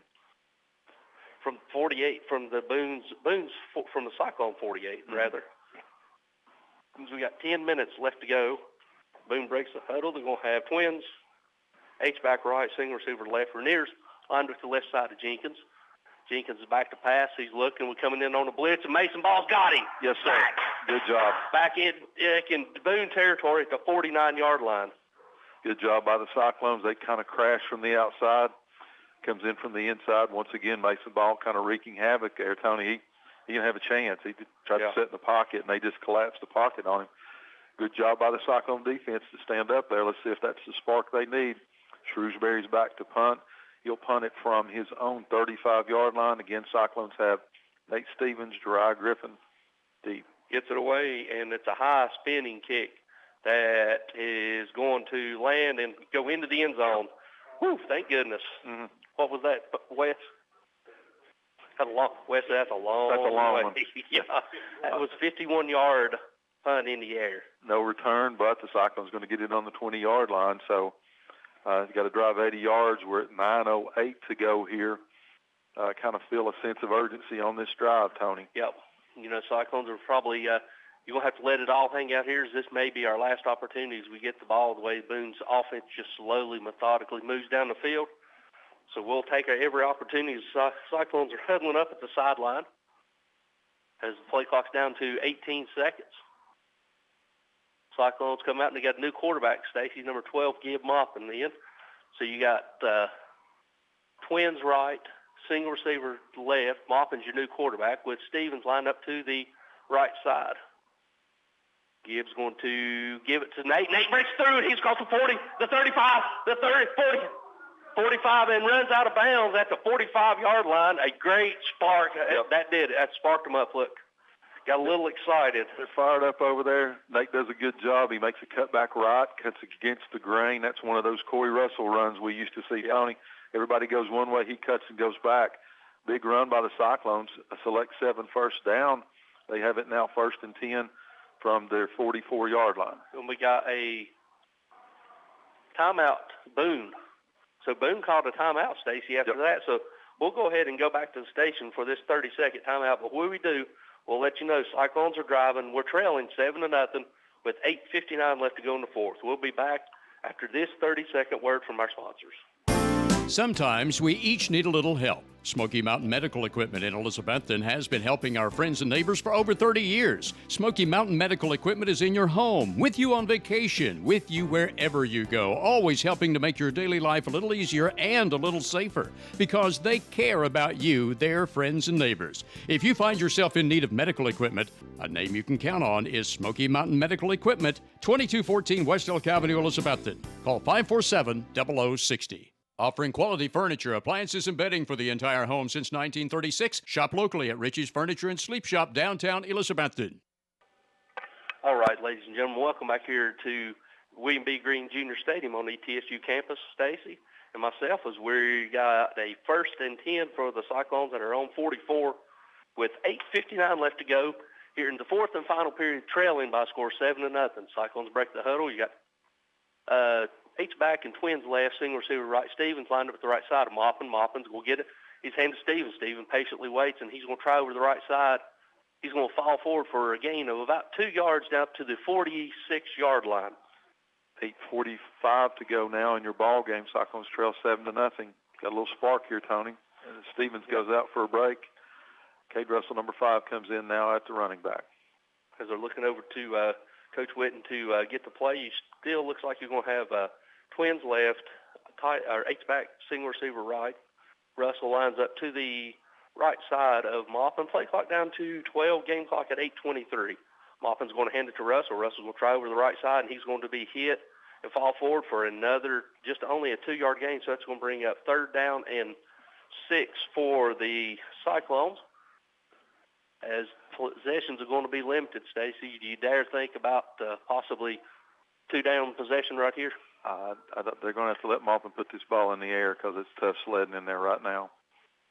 They'd had that big run, but they've got the big guys in there. So yep, they got a single high safety. Sorry. As they're trying to go to the freeze call, and it didn't work. Play clock down to 12. Coach Witten calling out to play plenty of time. Same formation as last time for the Cyclones. Outside linebacker blitz. They're going to toss it out to Cade. Cade gets it. He's going to hit the corner. He's going to be hit, and he's going out of bounds. And I thought he's going to throw a flag, but no hit for out of bounds. So he gained maybe no yards. So that's going to be 4th down and 6. Hard to do that quick pitch over there on the short side of the field, Tony, with the kind of pursuit that the Trailblazers have. So it's 4th down now for the Cyclones. Ball's at their own 48-yard line. I see no punt team coming out.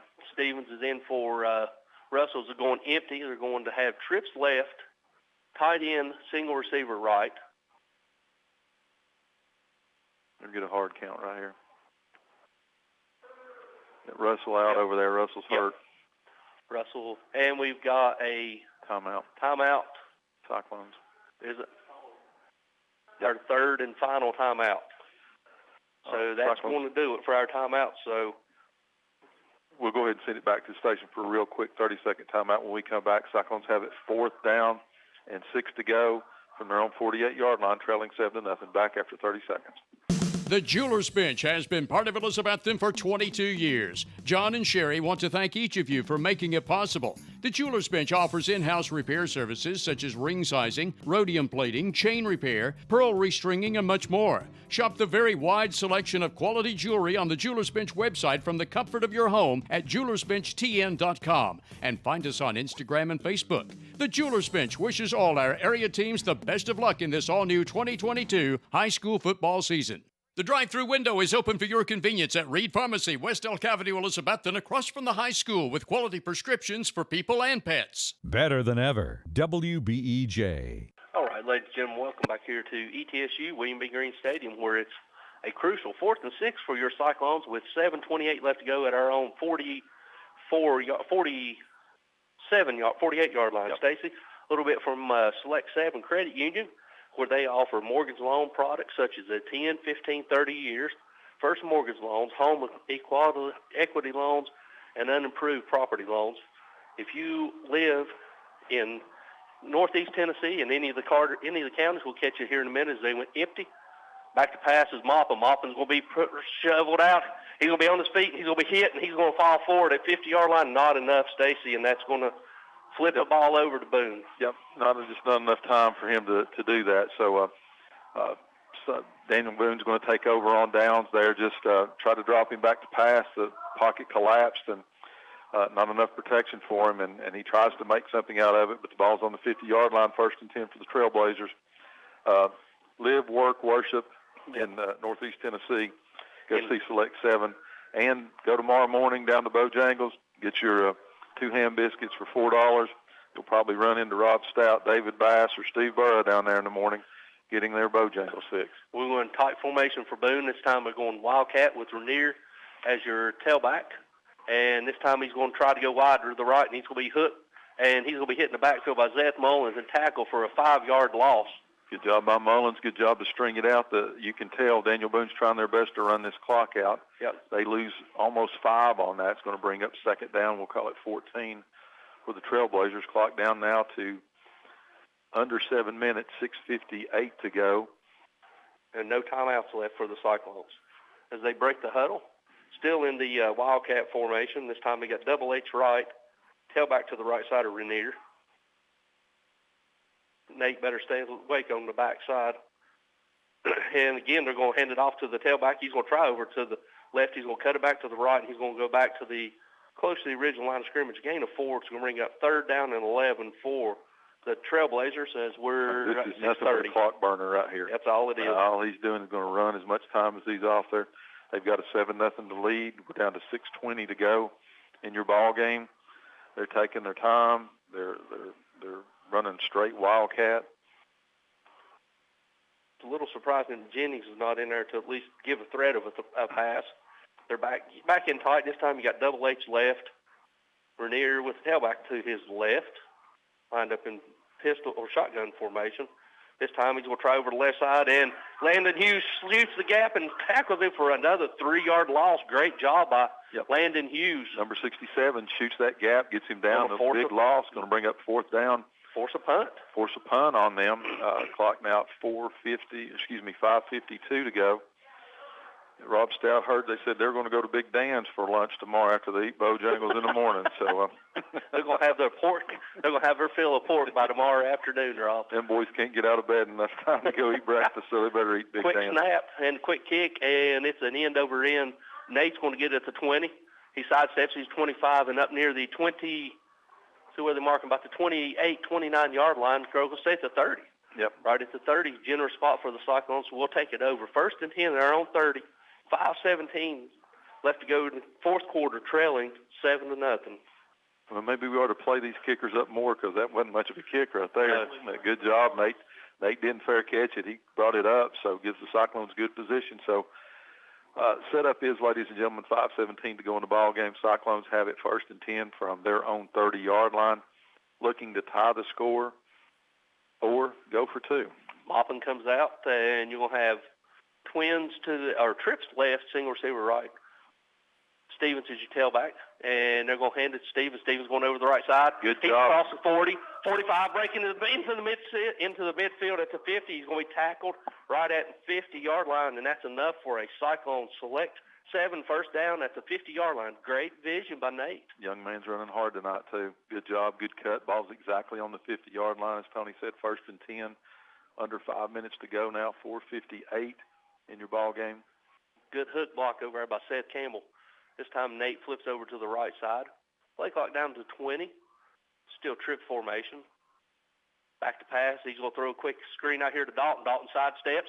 He's still in fighting. And Face mask. Yes, sir. Yep, there it comes. Two good things, 15 yards, and it stops the clock. 4:40 to go here. So that's going to be a 5 or a 15, depending on. He actually lost about a yard or 2 yards. So they're going to say that's waiting on the official. Personal foul, 15. So yes, sir. That's going to give the Cyclones another select 7 first down inside the Boone territory. If you see the head turn that much, it's going to be that 15-yard or so. So that head snapped pretty hard there. So Cyclones going to have the ball, another select 7 first down on the penalty. And it takes the ball all the way down to the Boone 36-yard. Let's play down here on this end where we can see a little bit. All right, Cyclones are going to have trips to the right, single receiver left. Stevens is your tailback. Good to see Russell back in. Stevens lined up to the right side of Maupin. Maupin back to pass. He's going to throw it. Dalton. Dalton's going to fall on it, and he's going to be tackled. Incomplete. Looks like it's going to be a double pass. It was. It's an incomplete pass. It's probably a good thing it wasn't because Nate was covered and Jeriah was covered. If they call that an incomplete pass, we just got a lucky break because that was lateral. They called it an incomplete We'll pass. take it. Maybe the football gurus and gods have switched over, but that was a backward pass. It was. It was going to be a double pass. Lucky break for the Cyclones. We'll take it. First one of the season. Going to have trips to the right, single receiver left. Stevens is still your tailback. 2nd down and 10. Stevens will get it. He's going over the right side. He dances. He's still up on his feet. He's going down the side the 32-yard line. A pickup of 5, so it's going to bring 4. That's going to bring up 3rd down and 6 for your Cyclones from the Boone 32-yard line. 4:02 to go in your ball game. Tony said 3rd down and 6. Stevens long tailback. You're definitely in 2-down territory here. Yep, single high safety. He's going over, so Teddy's got one-on-one coverage down here at the bottom. Got trips to the right. Back to pass, and he's going to throw down here. Good read out here by Jeriah. Jeriah's 20, hurdles, and goes inside the 21-yard line. Sorry. That's going to be enough for another select 7 first down for the Cyclones. 1st and 10 from the 21-yard line, 1 yard away from the orange zone. Maupin does a good job that time. Jeriah does a good job going out. He runs off the corner and then comes back. Enough for a select 7 first down. Timeout for the Trailblazers, so we'll send it back to the station as we do. Your Bojangles score of the game 7-0. When we come back, we'll have your final 3 minutes and 37 seconds to go in the ball game. Cyclones driving. Hermitage Health and Rehabilitation is a newly remodeled 70-bed facility in Elizabethton with a reputable therapy team offering physical, occupational, and speech services 7 days a week. Their Rehab to Home program focuses on the goal of returning residents to their home re-energized and with more mobility. Schedule your tour today at Hermitage Health Center, 1633 Hillview Drive, Elizabethton, 543-2571. Visit the coffee company in downtown Elizabethton for handcrafted coffee drinks, sandwiches, and salads. Go Cyclones! Better than ever country. WBEJ. All right, ladies and gentlemen, welcome back here to ETSU campus at William B. Green Stadium. Where Stacy, we've got a barn burner on. It's got 3:37 left to go here in the 4th and final period. Cyclones are trailing 7-0, but we got it 1st and 10 from the Boone 21-yard line with a great drive going so far. Yes, sir. Probably one of the better drives of the whole year right here. Cyclones need to punch this in as we only have 3 minutes and 37 seconds left to go in the ball game. A good mixture of run and passes. They're going to have trips left, single receiver to the right. Stevens is your long tailback, line the left side of Maupin. Maupin's going to try it. He's going to give it to Stevens. Stevens is going to be hitting the backfield, tries to spin out of the tackle, but no, he's tackled right at the line of scrimmage. So it's going to be no gain, so it's going to bring up 2nd down and 10 for the Cyclones. We're at 3:24 left to go. And, Tony, let's not forget, have no timeouts to go either. Exactly. And Boone, I think Boone may be out of timeout, so they've called 2 on defense. So now you same formation for the Cyclones. Maupin calling out the signals. Stephen flips over to the right. Coach Whitten changing the play. Back to pass. He's going to throw out here to Dry. Dry gets it, fumbles it. He's going to be hit right at the backfield. He's going to fall forward to the 22-yard line. No, so he's going to actually lose a yard, Stacy. So that's going to bring up 3rd down and 11 as helmet comes off now. As Dry comes off with his helmet coming out. So he's going to be replaced by number 4, Cam Baker. That's going to bring up a huge 3rd down and 12, Stacy. You got to get at least half of this back for Cyclones. As Boone fans standing up, Cyclone fans are standing up as they're looking over to Coach Whitten. He's going to have balance formation, twins left, twins right. Stevens lined up to the right side of Maupin. Maupin's rolling out to his right. He's still rolling. He's rolling. He's going to set his feet. He's going to sack. One-arm tackle there. Just could not get away from number 51. Sacked all the way back to the almost 30-yard line. They're going to mark it 29-yard line of the Cyclones. Going to bring up a 4th down and almost 20. You got to get it to the 11-yard line for a 1st down. Big, huge. If you got anything in the playbook right here is when we need it. No timeouts. Looking over, play clock down to 16. Getting the play in. They're going empty. Trips left. Twins to the right.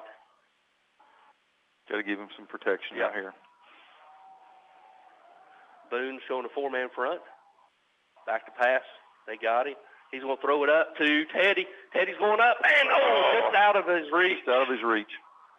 Good coverage by the cornerback for Trailblazers. And the Trailblazers are going to take over. Clock's all the way down to 1:46 to go here in your ball game.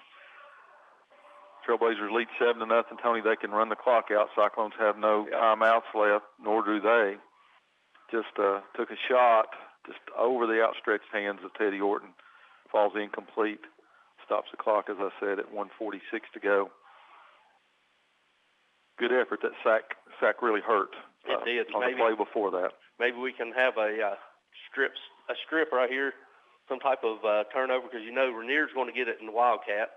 And he ain't going to hand it off. He's going to keep it. Maybe we can have a strip fumble. Tony can just about take knees. Yeah, just about. He ain't going to. He's going to try to go out wide to the right. And he's still on his feet, and he wisely goes down across the 30 up here to the 33-yard line. So it's going to be a gain of 4. So let's bring up 2nd down and 6. Stacy, another hard-fought contest that your Cyclones just come up a little bit short. Yeah, I mean, I'll take this. I'll take this kind of effort. You want a W, but this effort, especially from the defense, we saw sparks from the offense tonight. So this one's tough. This one's tough to swallow. But hey, you got the number 5 team and 5A come in here undefeated. Cyclones battling 7-0. Ranier's going to try over to the right side. He's going to get it, and he's going to fall forward across the 35 and up near the 36-yard line. And it's going to be under a minute with 51 seconds left. Play clock's down to 35. So the Stacy will have to have one more snap, and that's going to do it. And the Cyclones are going to fall to 0-3 with a very important home contest next week as we start playing game 2 of the conference schedule. All important conference schedule. You can still finish second in the conference and get at least one home playoff game, but it all starts next week as Boone, same formation. Ranier's in shotgun, and he's going to take a knee, and that's going to do it, ladies and gentlemen. As for the 3rd time in history, Daniel Boone defeats your Elizabethton Cyclones by a score of 7-0. We'll go back to the station for this 2-minute timeout. And when we come back, ladies and gentlemen, we'll have Wes with the second half breakdown, and then we'll put a recap to the end of the game and preview next week's game. We'll be back after this 2-minute timeout. Make Dino's Restaurant, downtown Elizabethton, your regular eating place for football Friday nights. In addition to your favorite hot lasagna, spaghetti, and other Italian foods, plus hot American foods like hamburger steak with onions and gravy, you'll enjoy marinated ribeye steaks at Dino's any day for lunch or dinner. And football Fridays after 4 o'clock, Dino's also offers 10-ounce prime rib with a salad inside. Get in the game. Eat every Friday night at Dino's, downtown Elizabethton, open from 11 a.m. Monday through Saturday and accepting carry-out orders. To ensure Elizabethton will keep growing and thriving through the years, it all begins with a good education. The Elizabethton City School System is always thinking of how to improve your child's future. When a good education can take you as far as you want to go, you need dedicated educators and administrators to encourage, enlighten, and challenge. Support local education. The rewards are endless. A reminder from the Elizabethton City School System.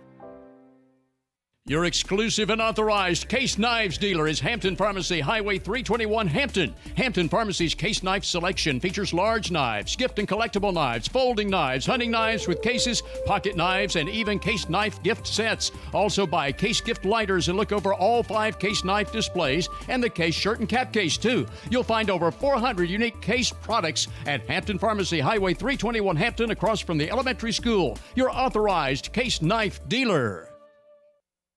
If you're looking for commercial insurance on most any business, be sure you check with Elizabethton Insurance Agency near downtown Elizabethton for the best rates before you buy elsewhere.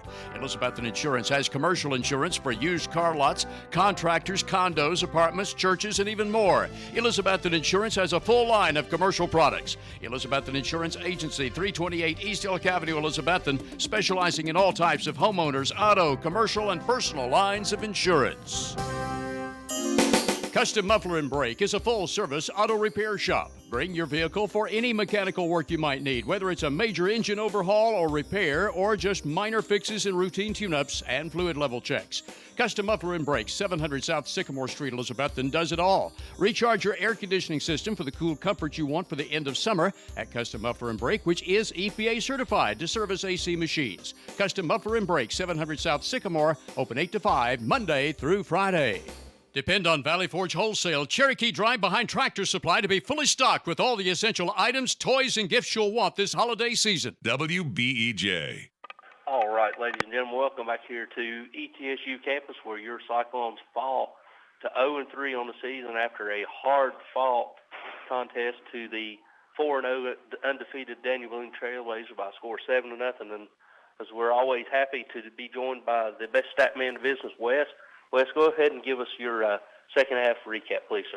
Yeah, second half recap. There's obviously no scores there, but the Cyclones had a couple of really solid drives there early in the third quarter.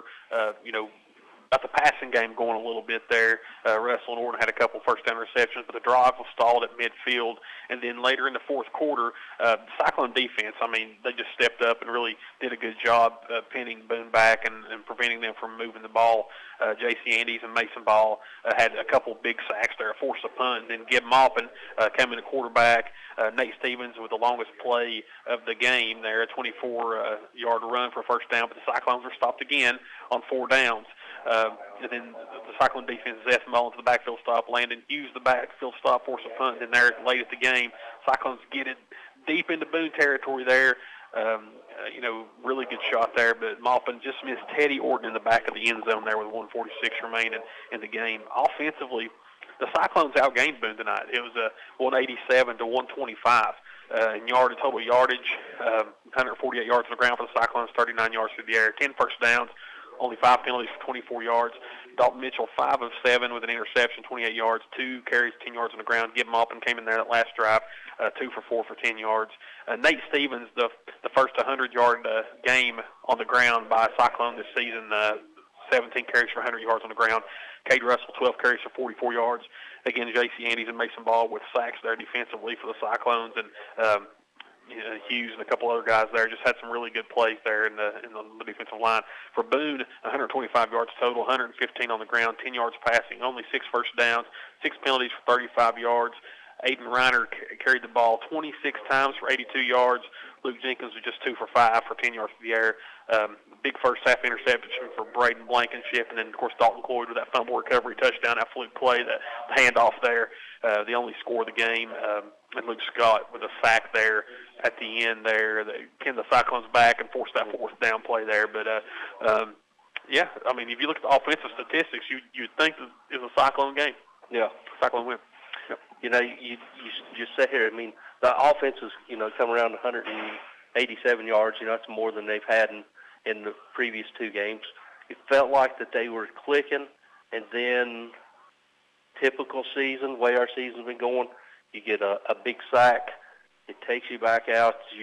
The play prior to that, the one play before there, the series before that, you get a 5-yard penalty for breaking a huddle for 12 men. That automatically puts you behind the chain. It's just the little things. It seems like as good as everything went for the last 3 years, it's going totally bad for us this year right here.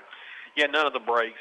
Not getting none of the breaks. And the Cyclones, the good one positive, the good thing to see, Nate Stevens, he had 2 rushes of 20 yards. Cade had a rush of 20 yards early in the game. So, starting to slowly get some big plays there, but you really got a sense that this team really just needs that playmaker. You need to find that spark, that big play, because the last 3 years, you had all these big touchdowns, all these big touchdown runs, all these big plays. It's just I think that's the one thing is this offense is missing, and it really needs that spark to get over the hump. Yep, as Wes, as always, we appreciate it. You're great at what you do, and we appreciate it. We'll go back to the station for this 2.5-minute timeout. When we come back, Station and I will continue tonight's breakdown and then preview next week's game. We'll be back after this 2.5-minute word from our sponsors.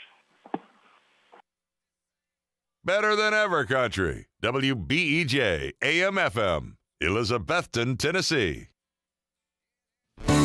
For all your landscaping needs, including landscaping installation, new yards seeded and strawed, landscaped maintenance, and yet more, contact Jason Bowling at B&G Landscaping right here in Elizabethton. Jason Bowling has been providing landscaping and lawn maintenance for years and also provides mulching, trimming, and even junk removal services. B&G has it all. So no matter what your landscaping need is, call Jason Bowling at B&G Landscaping Elizabethton at 512-1036.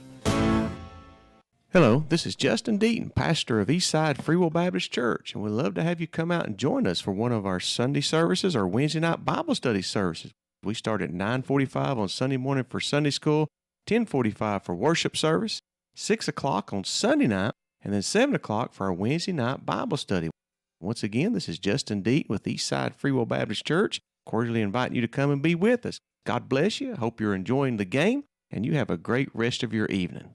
In an ever-changing, fast-paced real estate market, you need local agents who have knowledge and experience of the local market. Jay Crockett and Shauna Weddle with RE/MAX Checkmate have a proven record of success in handling all aspects of your real estate needs. Jay and Shauna put their expertise, hard work ethic, and nationally backed RE/MAX advertising to work for you to obtain results. For any of your real estate needs, call Jay Crockett at 341-6884 or Shauna Weddle at 946-2068 or the RE/MAX office at 282-0432. Hot dogs are just $1.79 each every day, Monday through Saturday at Reynolds Grocery in the Keenberg community, Old Bristol Highway 2 lane, Elizabethton.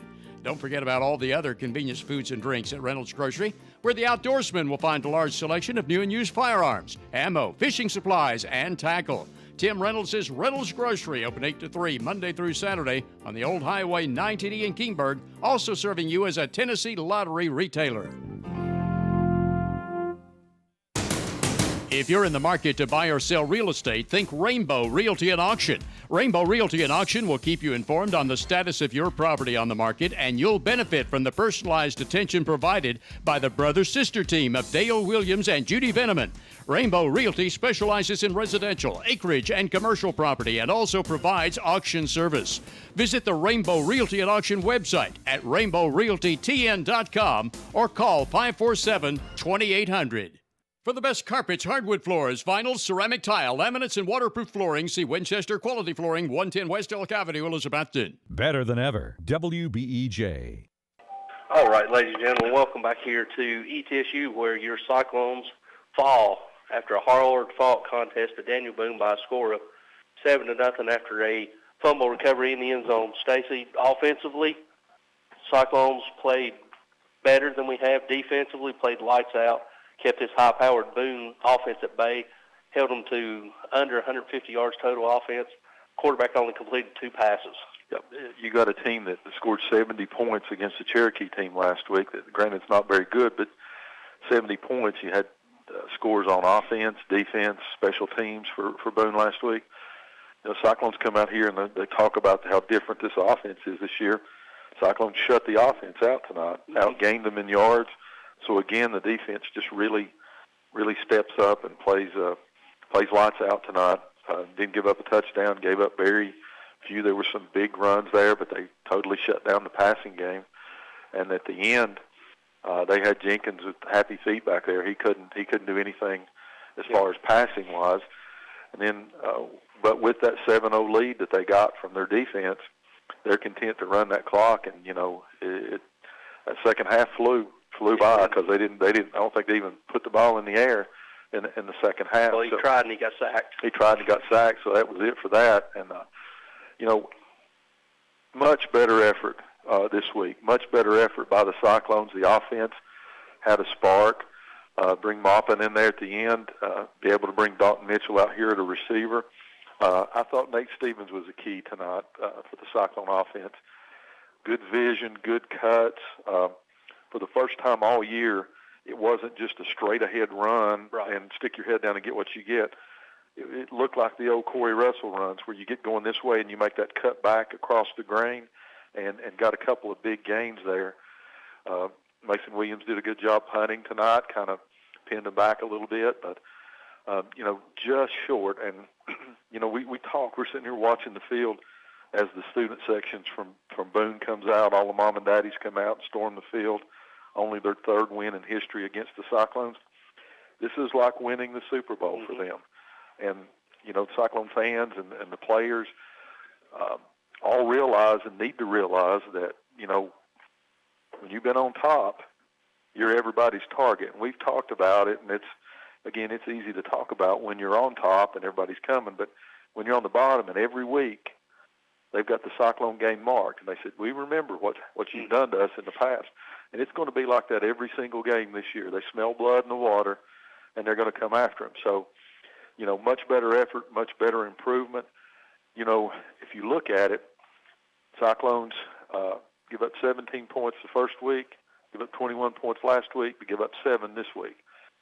We got to start getting some on the board.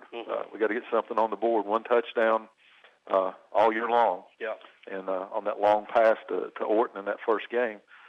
But we saw sparks with something they can work on tonight. As you said, we got to get back into that all-important region, conference, region, whatever they call it now, next week as the Granger Grizzlies come in. But once again, that's a better team than we had. While we've got Wes here, let's pull up these Coach T things and see what some kind of scores we got from around the region. Dobbins Bennett all over David Crockett, 49-0. Twin Springs and Unaka. Twin Springs is up 28-26 in the 4th quarter. Here's the opponent for next week for the Cyclones, losing to Chucky Doak 28-24, and that's at halftime. In the 3rd quarter, Hampton's blanking Cloudland by a score of 22-0. Halftime, Unicoi County is blanking Happy Valley now 27-0. Knox Halls 14, Jeff County 20 in the 3rd quarter. Hey, how about this one? Greenville 14, Morristown West 14 in the 4th quarter. Wow. Cott County 7, Seymour's 0 at halftime. Sullivan East 22, Johnson County 20. South Green 14, West Green 7 at half. We got a score here. Wait, hold it. Take that back up just a second. Had an updated score. Go down one more. Morristown West 21, Greenville 14. Wow. So, and then Ray County over Anderson County 31-21 in the 3rd quarter. Wow. 2 future opponents for the Cyclones there. Yeah, Alcoa and Maryville all tied up at 14 apiece as they're going into the 4th quarter. And then going down to see what Science Hill and Powell. Science Hill 14, Powell 24 in the 3rd quarter. Okay, there you go. The scores courtesy of Coach T and West. Right now, you've got the 2 leading candidates, 1 tied and 1 getting beat. So, you know, this season's not over, Tony, by any means. Two of these losses are to a 6A team and to a 5A team. They feel like gut punches, but it doesn't affect us as far as the region goes. Right. So the overall record can play at some tiebreakers, but, Cyclones really, really need to take this, really need to rally next week. This is not the same kind of Granger team we've went down there and wore out in the past. Be nice to get back to the friendly confines of Citizens Bank Stadium. Amen. And they can build on this tonight. They're taking baby steps. This it takes some time for this team to gel, but you take a 3-0 team that comes in here, all the hype, all the number 5 in the state in 5A and 70 points last week, and they just really shut down their offense tonight. So you have to feel good about that.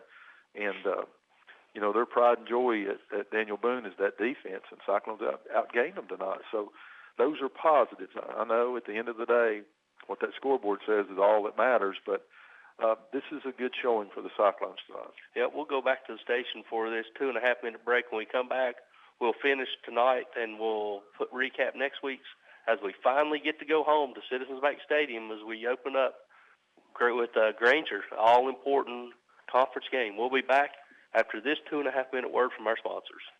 When it comes to capturing the big moments in your life or the life of your family members, call on Michael Hines of Hindsight Imaging for photography and video recording of sports, weddings, graduation, proms, and any other significant event you'll want to remember. Hindsight Imaging specializes in sports photography and videography and also provides professional wedding portraits in addition to other photographic and video services. Hindsight Imaging can also produce music videos and edit together selected video clips. Look for more information on Hindsight Imaging on Facebook. Financial investments are very important, but so are the investments of time, patience, and encouragement our young athletes receive from their coaches, teachers, and mentors. Jonathan Street, your Elizabethton Edward Jones financial advisor, understands this. That's why Jonathan Street is a proud sponsor of Elizabethton High School football on WBEJ. For all your investment needs, call Jonathan Street at 543-8811 or visit edwardjones.com. Edward Jones, member SIPC. If you're going to replace the old worn-down tires on your car, head out to Birchville's Tire and Recapping, 1308 West G, Elizabethton. Ed Birchville will give you the best deal in town on tire brands like Yokohama, Michelin, Cooper, and BF Goodrich. Ed throws in computer balancing free. Get free tire rotation every 5,000 miles. Come in today. Birchville Tire, 1308 West G, Elizabethton. Open 8 to 12:30 Saturdays, 8 to 5 weekdays. 342-0174. That's the number for Air Right. Here to make all your heating and cooling problems right. Air Right provides great service at a fair price for all types of systems. Heat pumps, gas and oil furnaces, or geothermal. Just call 342-0174. You'll get honest service and be informed about repairs needed with free estimates. Find out more online at RITETN.com or call Air Right 24/7 at 342-0174. Locally owned Meredith Valley Cabins and Farmhouse provide a comfortable and cozy getaway without leaving town. For a great vacation or just a weekend getaway, Meredith Valley Cabins and Farmhouse is the peaceful place to stay on the beautiful Watauga River on Sycamore Shoals Drive off the Watauga Road. For fishing, canoeing, and kayaking, gatherings for family or friends, and always lasting memories. Meredith Valley Cabins, where memories are made by the water's edge. View Meredith Valley Farm on Facebook for more information. Simply Elegant Catering and Bakery is open for business with Kim's Coffee at 528 Elk Avenue, downtown Elizabethton, for all your catering and bakery needs. Better than ever, WBEJ. All right, ladies and gentlemen, welcome back for the final time here at ETSU campus as your Cyclones fall to 0-3 on the season after a hard-fought contest, 7-0 to Daniel Boone. Stacy, looking at next week, as we alluded to, a lot's up for grab. You're going to Granger, you can't tell when Granger's going to come in feeling like they can win. They're going to smell blood in the water. They're going after us. But there's still a lot of time left. You still got 4 conference games left. You can finish second in the conference, get an all-important first round home playoff game at home and not have to go on the road down to Knoxville. Well, it's just it's important for the Cyclones. It would have been very easy after that tough loss against Science Hill and then that physical game last week for the Cyclones to call this one in. And I think maybe in the back of my mind last week, that's what I was fearful of. But I'm glad to see tonight that they didn't. They came out and they worked hard this week. They played hard tonight. They didn't vary a whole lot from what they have been trying to do, and they were much more successful. I don't know how much more you can ask for this defense. They were on the field again for a lot of plays tonight. They did a good job in the secondary. You saw some defensive ends and outside linebackers. So Eli Guest, 63, just making some big tackles. They got some sacks, tackles in the backfield. So, that defense is right there. If we can get the offense to catch up to that, Mason Williams did a good job punting tonight. So the ingredients are there. They've just got to put it together, and hopefully with the Granger team coming up, that's not the caliber of the ones we saw the last 3 weeks, that they can kind of get some of that confidence back. I hope they take some confidence away from this game because they need to. Play much better, move the ball, 180 yards. We'll take that after 7 yards in the first half last week. So that's the thing you hang your hat on. But, man, hats off to the defense tonight again for just a stellar job to not give up any points to a very strong Daniel Boone team. Yeah, and, Coach Whitten's alluded to it. He's told me, he's told you, he's told several people. Faces change, name changes. The one thing that's not changed at Elizabethton is their standards is not going to be reduced. Right. And our standards are going to live up to our standard. And next week we'll go back to the drawing board. We'll see if we can't figure something out. But I'm a firm believer once you get a hole punched in the dam's going to open up and it's going to be a different team. And it could be scary. But we just got to get that first one in. Well, let's hope it's next week. As the Cyclones head back to the friendly confines of Citizens Bank Stadium next week. We go back to our regular timing, too. So the ball game starts at 7:30. Tony and I will be on at 7 o'clock and at 6:30 on WBEJ Radio, your exclusive Coach Sean Whitten show. You can listen to us on Facebook. You can listen to us on 107.9 FM, 1240 AM. You can pull up the app on your telephone and listen to us live, and you can listen to the show leading in with Coach Whitten. Gives us really good insight about what he's going to do during the week. So join us here for your flagship station for Cyclone football, WBEJ. And as always, in honor of our good buddy John, good night, God bless, and go Cyclones. We'll see you next week.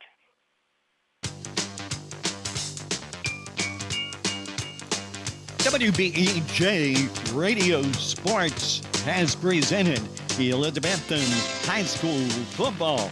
Brought to you by Jay's Corner, Signature Healthcare, Dino's Restaurant, Carter Finance, Southern Finance, Citizens Bank, Jewelers Bench, Northeast State Community College, Clayton Homes, Carter County Bank, Advanced Heat Pump Systems, Ivy Home Nursing Home, Rocky Top Garage Doors, Rainbow Realty and Auction, Taco John's, Watson's Marine, Smoky Mountain Medical Equipment, the Elizabethton Federal Savings Bank, Hermitage Health Care Center, Happy Valley Credit Union, Ridgewood Barbecue. Our score tonight brought to you by Bojangles and the first down sponsor, Select 7 Credit Union. Our thanks to Tony Briggs and Stacy Street for tonight's play-by-play. Bart Edens produces tonight's show, and we thank you for listening to Better Than Ever Country, WBEJ Radio Sports.